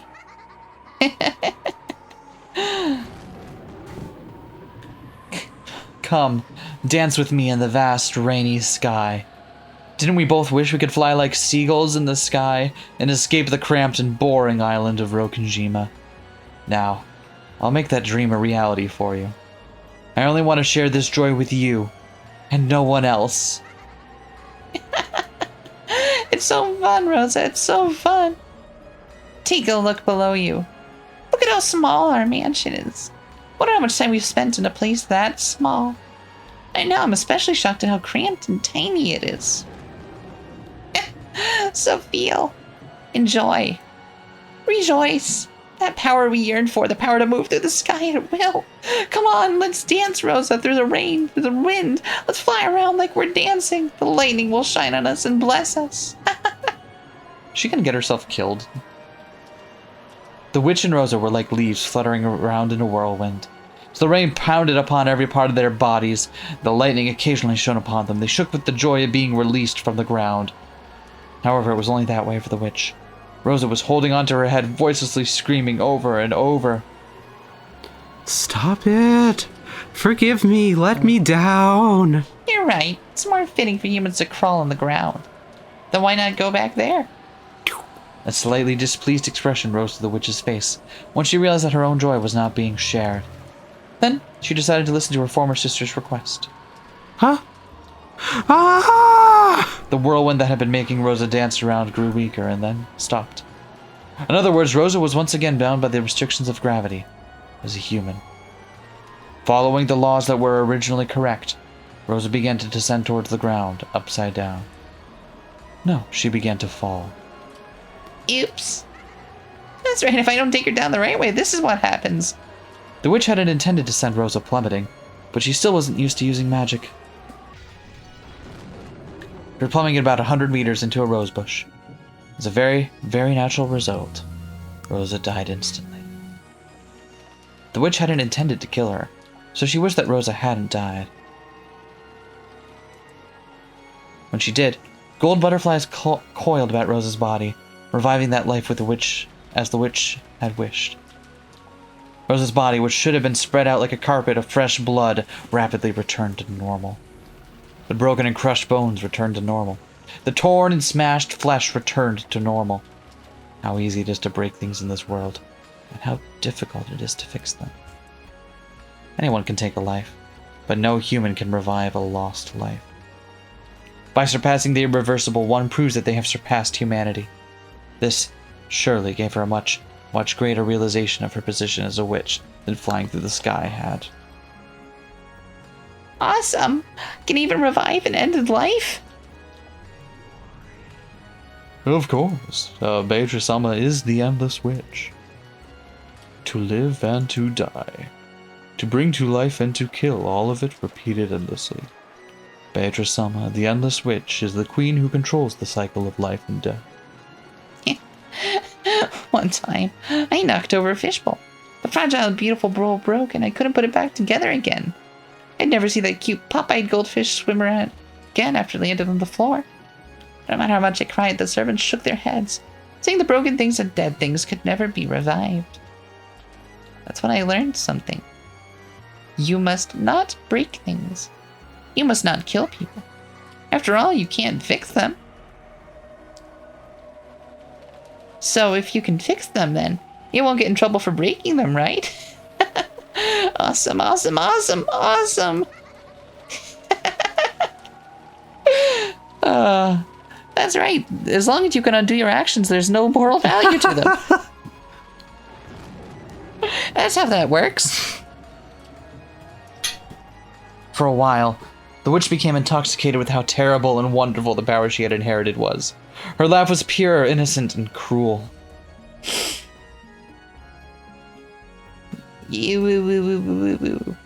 Oh no, that's Rosa. Even though Rosa had been revived, she let out a cry of anguish at the pain from her fall. At that point, the witch landed and held out her hand. Sorry about that, Rosa. I didn't think flying in the sky would be so much fun. Sorry, I'm real sorry. I didn't know humans could die so easily, but I brought you back to life so even. So get up, okay? Play with me some more, okay? What were those dreams you told me about when you were a kid? Go ahead and tell me all of them without holding back. As I am now, I can make anything come true, no matter how absurd. Even drowning you in a sea of jelly. Even having you get sucked into a mountain of cake. I can even make you sprout butterfly wings and flit around the garden, okay? I'll do them one after another. Let's start with the ocean of jelly, all right? Stop it. Rosa was once again thrown high into the rainy sky. Different color. Yeah. However, the sky wasn't filled with raindrops, but with drops of orange juice. When she looked down, Rosa had to doubt her eyes. The rose garden had disappeared, and the ground spread out beneath her was like a pastel-colored jigsaw puzzle. It was an ocean of jelly, like the one she had spoken of from her dreams when she was young. The black part was coffee jelly. The red part was strawberry. The yellow was pineapple. And the green was melon. What was the white part, apple? Did Rosa even have time to think stuff like that? Rosa fell towards the multicolored ocean. And died again, because... and she sunk deep into a purple grape-flavored sea. It really was an ocean of jelly. It had no bottom. As Rosa sank, she was shocked to see a school of transparent fish swimming through the grape jelly ocean. They were probably made of a grape skin. Then she sunk on and on. Deeper and deeper, as deep as the Marianas Trench. Crushed by the water pressure of the jelly ocean as her ribs snapped and her spine snapped. In the end, she became small, frail meatball.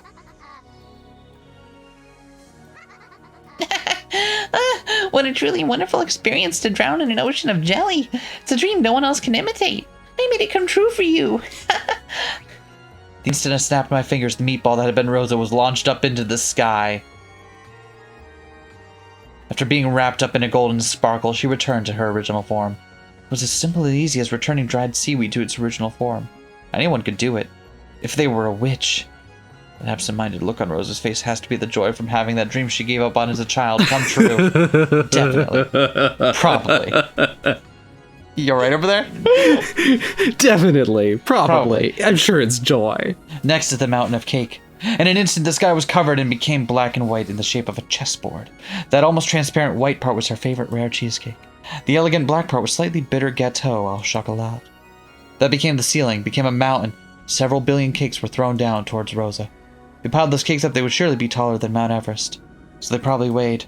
I'm not too sure, but I'll bet it was heavier than all the cakes across Japan put together. Now here's the thing. Mm-hmm. Even if she is a witch... Mm-hmm. The actual spatial component of this would heavily exceed the surface area of Rokkenjima. You just physically can't pile something up as tall as Mount Everest on a as small of a area as Rokkenjima. That's why they do their witch fights in a bounded field. Of course. So either they're doing witch fights in a bounded field, witch magic, whatever.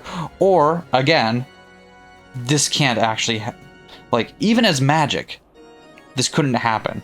You could wish it into existence and it would immediately topple over. And not to mention that the folks, in the folks in the guest house would be like, huh, suddenly I'm dead from all the cake on top of me.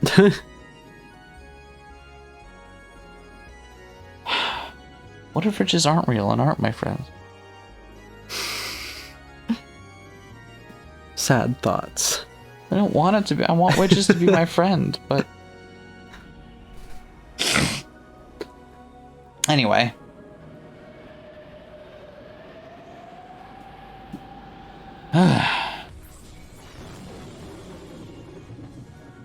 It fell down like a ceiling and swallowed Rosa up.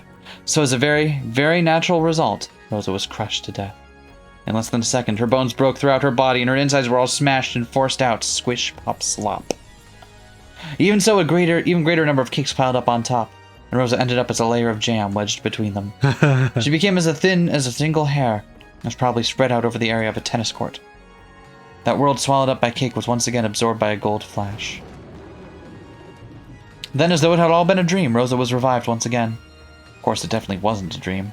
She'd been revived after dying. By that point, death, which most humans only have to experience once after they are born, had already been experienced repeatedly by Rosa.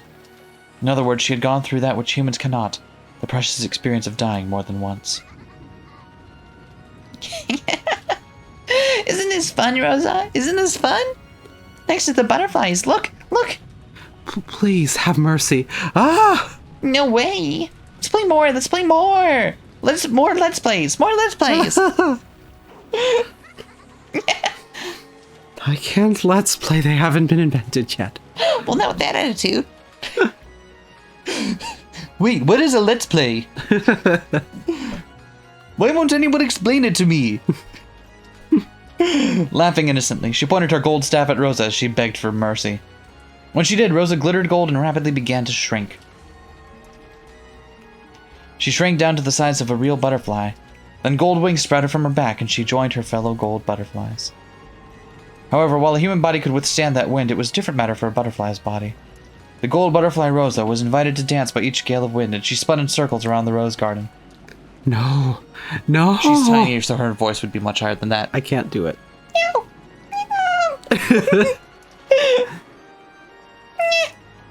As her dance wore her out, she was caught by a gentle bed. It was a soft knit hammock in the shadows beneath the roof of the arbor.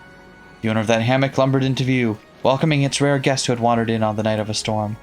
That owner, which should have been small enough to crush in the palm of your hand, now looked as big as the top of a canopy bed to Rosa. Oh, she got caught in a spider web. She got bit by a spider. What a klutz, you got caught in a spider's web. Yeah. This time it's a dance with a spider. That takes me back. Remember the times we'd find a spider's web and play around by throwing pebbles at it? I've heard that spiders won't chew their prey, but insert their venom, and when the insides melt into a sticky soup, they suck them out. Hey, Rosa. Remember? Remember how we'd throw butterflies into the spider's web on purpose and play around seeing how the spider would attack? I guess you don't remember, do you? This happened before you got into grade school. Make sure you watch closely this time, okay? Very closely. No. Have mercy. Nason, help me. Nason. Or more likely,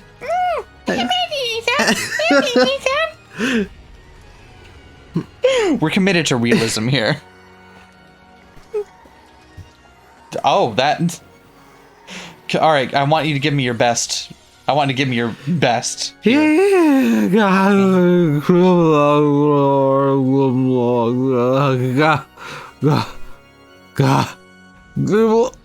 Nice. Very good. Very good. This girl's not bad. She can truly use magic at will. Wait, what kind of a fucking laugh is that? A Beato laugh, Nice. obviously. Amusing. How truly amusing. You feel like laughing too, right, Battler? Don't fuck with me! Oh, they let me say the F word again. Yeah. Stop it already! What's so fun? You're insane! You're insane! What's so fun about doing something like this? Doesn't she look like she's having a blast? No! What do you expect? Magic is fun. I remember when I first became able to use magic, I played around a lot.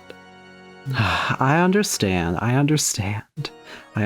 that kind of game from the bottom of my heart. Wait, if you don't have the magic anymore, does that mean you're no longer a witch? And does that mean you no longer have to try to get me to admit your existence?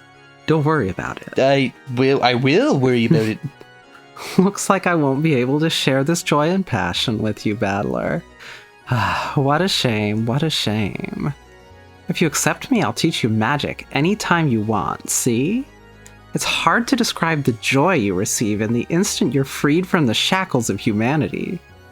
I want to teach you about it, that joy, that passion. I'd definitely like to see the world of magic you'd give birth to, just once, in the next chapter. Wait, what? Isn't this starting to get fun?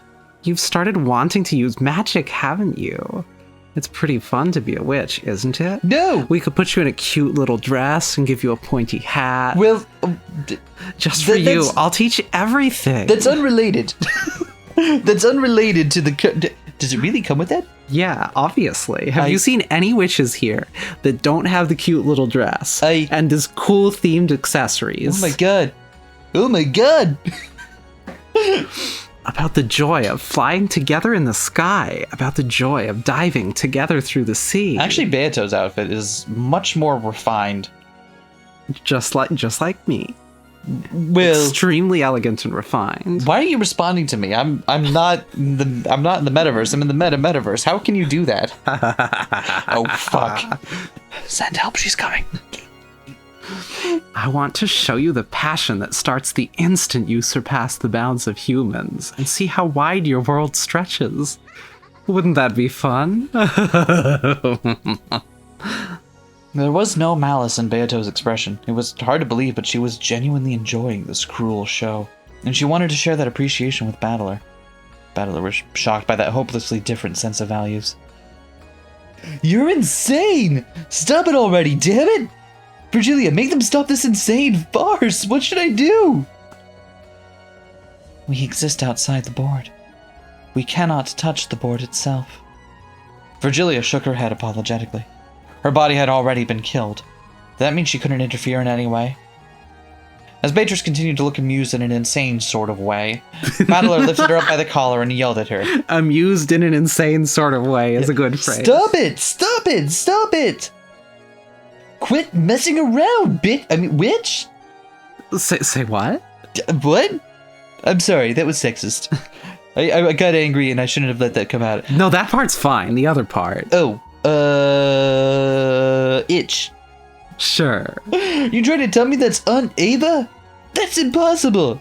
The Aunt Ava I know might be a bit mean at times, but it's completely impossible that she's got a person who do something this cruel. This is all part of your deception. Don't toy with Aunt Rosa. Don't toy with Aunt Ava. Stop this farce right now. I told you I'm not the one playing with Rosa anymore. Like I said, that's the new Beatrice. Is it really so terrible that you have to squeal like that? You're also pretty fond of stuff like this, aren't you? You actually have just a bit of interest in magic and... Ouch! What are you doing? For the first time, Battler slapped Beato's cheek. Beatrice didn't know why he had done something like that to her, and a surprised expression rose to her face. Battler especially couldn't forgive that expression, and he roared. You call this amusing? What is wrong with your head?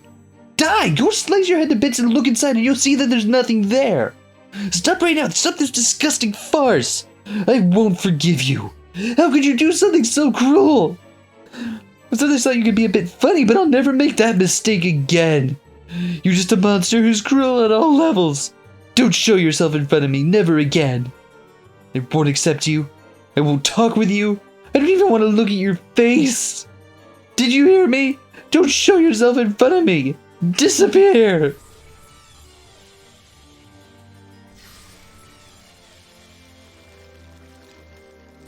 The instant Battler screamed, the power that resisted the witch became a red wall and knocked Beato back onto her butt.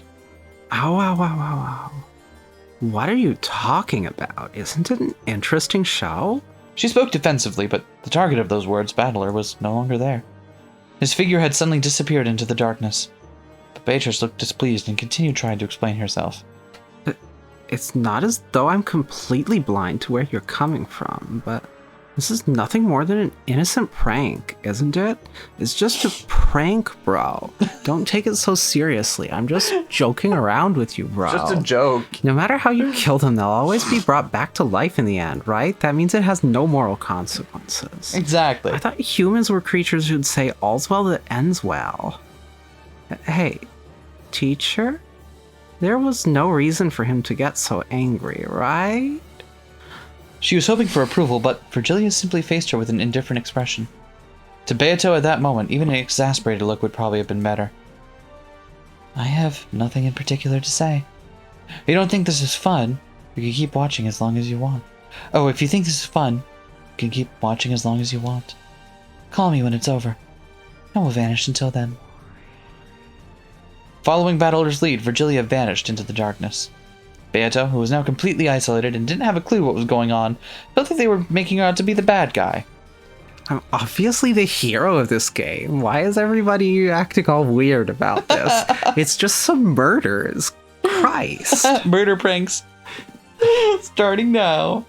What's wrong? Isn't it an amusing show? It might be a little vulgar, but it's quite interesting, isn't it? Hey, Ronove. It's nothing to get so mad about, right? Something interesting for you, milady. May not necessarily be interesting for Battler-sama. Do you want to borrow my book on courtship? Yes, for reasons I can't explain. Okay. Does he really hate me that much? Well, certainly, we are enemies and opponents in this competition, but is our relationship really so bad that we can't laugh together at this display? Since I applauded together with Battler, I thought I could at least laugh together with him. Does he really reject me so much that we can't even do that? He doesn't have to accept that I'm a witch. We're challenging each other in this game, after all. And yet, he won't look at my face. He won't talk to me. And he'll probably do all he can to ignore me. Am I really hated that much? The moves you've made up to this point have been more than enough to earn his hatred. Even a demon such as myself can understand a bit of Battler-sama's feelings. Perhaps you cannot understand because you are especially thick-headed, my lady. Shut up, shut up, shut up, shut up, shut up. Why don't you disappear too? Alright, I have a new master to serve now. I'll just fuck right off then. Piss. Yes, certainly. Then if you would excuse me. Even Ronove hid himself in the darkness, and Beatrice was left alone. The only one in the rainy rose garden. No one ever plays with a lonely witch. And the fact that no one ever does is what makes them a lonely witch. What's going on? Why won't anyone play with me? Am I really that weird? That cruel? Someone answer me! Isn't this fun, Rosa? Isn't this fun? Hey, how should we play next? Of course, we should play with Maria too, right? Let's all have a friendly walk together, okay? Let's swim in a pot of boiling chocolate. Let's have a picnic in a cake-rising oven.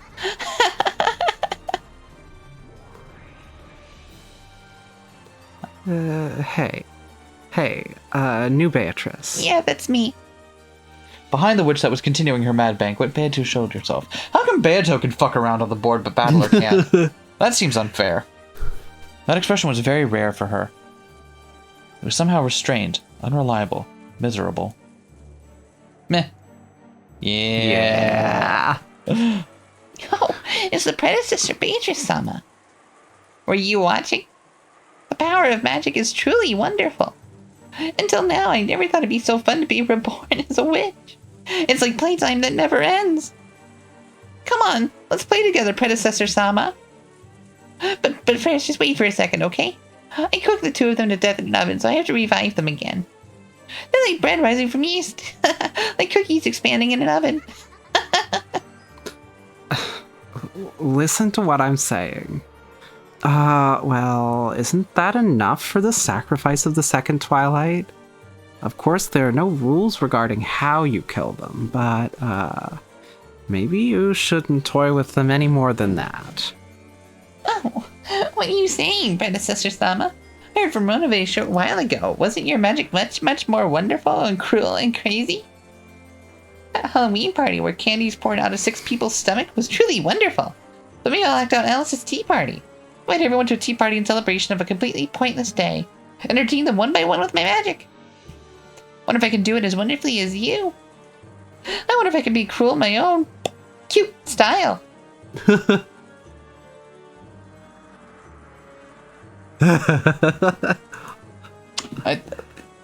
It was necessary. Now that I think about it, little fairy tales are cruel, aren't they? Now that I'm a witch inside one of those fairy tales, I finally understand. I have also sometimes thought that in the past. I might have gone a little too far. Well, I think that as the Golden Witch, it's probably best to show a little elegance. I don't get what you're saying, Predecessor Sama.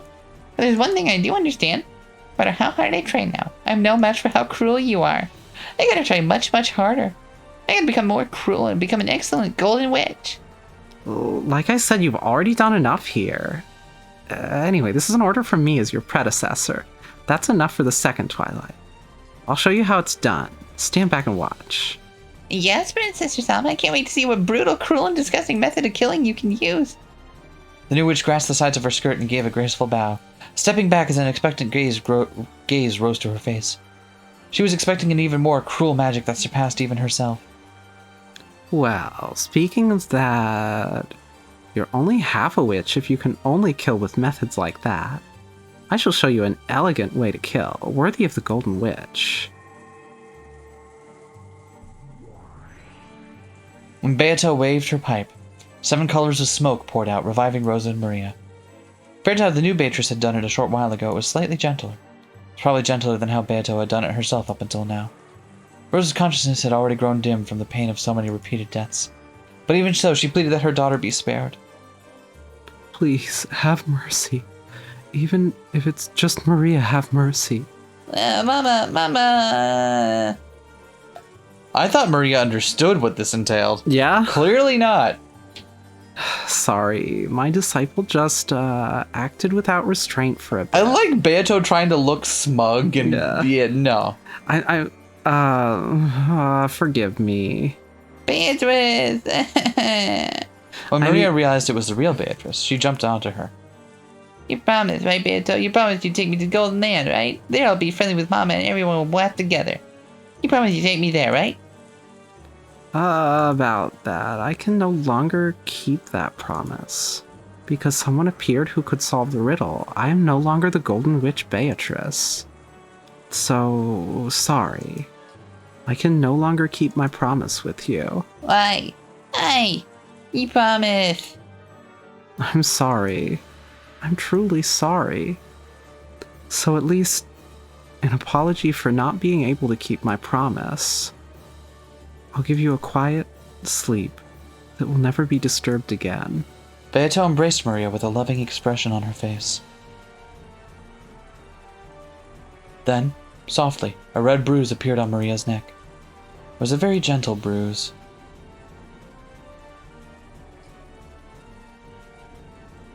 Its redness grew bit by bit, and when it distinctly formed itself into the shape of a hand, Maria's neck tilted suddenly, peacefully as though she had fallen asleep.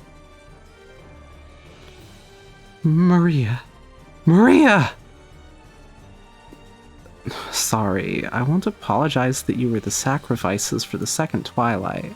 That is simply your fate. However, I must apologize for the vulgar way in which you were offered as sacrifices. This is your final sleep. Never again will it be disturbed. Beato softly, gently lifted her finger, as though touching the empty air in front of her nose. When she did, a light breeze lifted up, making Rosa's body dance lightly like a feather. Then Rosa's body floated softly, and right there was the garden fence, with its spear-shaped prongs.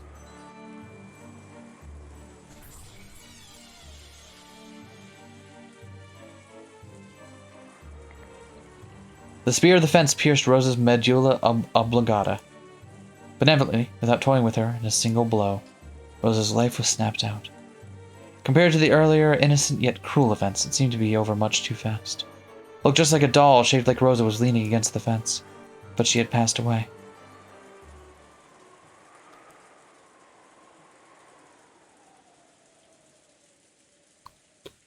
Well, something like that should do the trick. Beato acted proud, but the new witch wore a blank expression, almost as though this was an anticlimax. Then she said it out loud.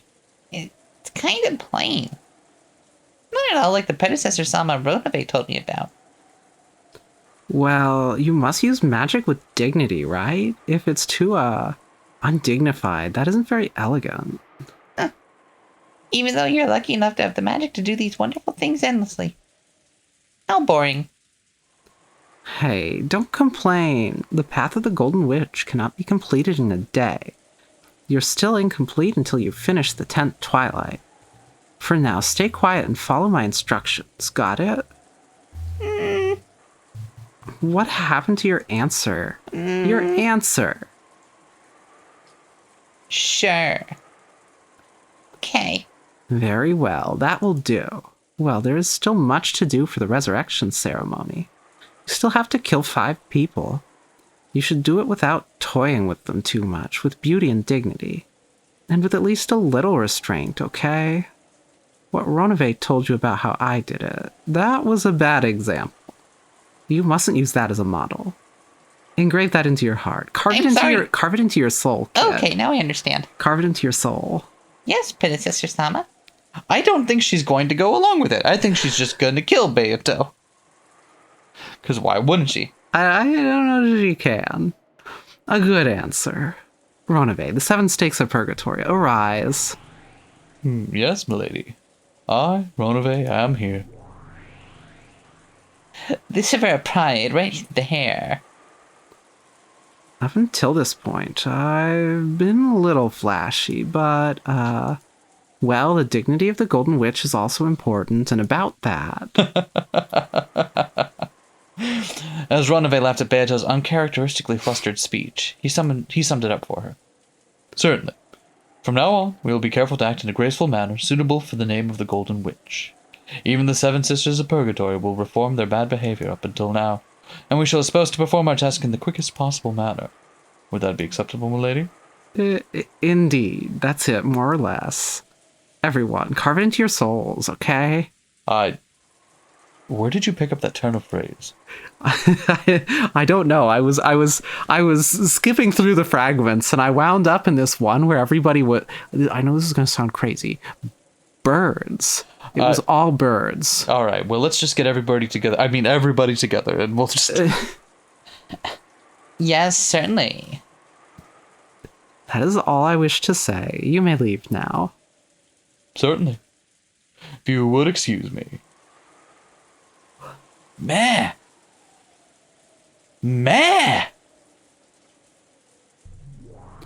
Oh, Beato trying to clean up her act to impress her crush. Oh. Well, that's all I want to say.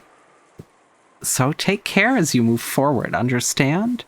Act with dignity and, what was that word? Restrained, okay? Give it your all. I will be watching over you. Acting awkwardly until the very end, Beato left that message and immediately became a cloud of gold butterflies, hiding her from the empty air.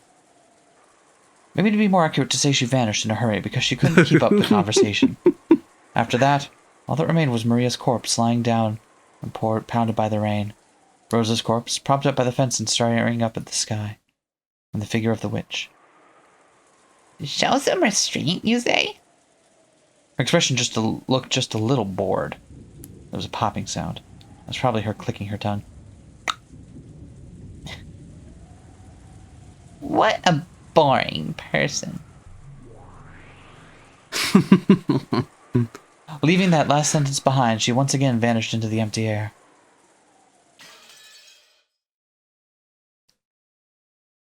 Well then. Well then, indeed. I guess this is what's happening now. Beato getting out Beatoed. Beato getting out Beatoed at her own game. Jeez.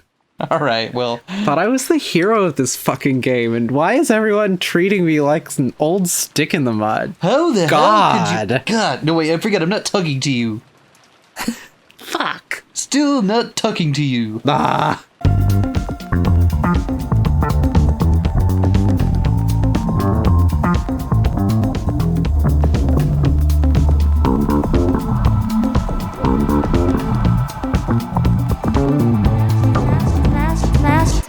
that like, comment and subscribe.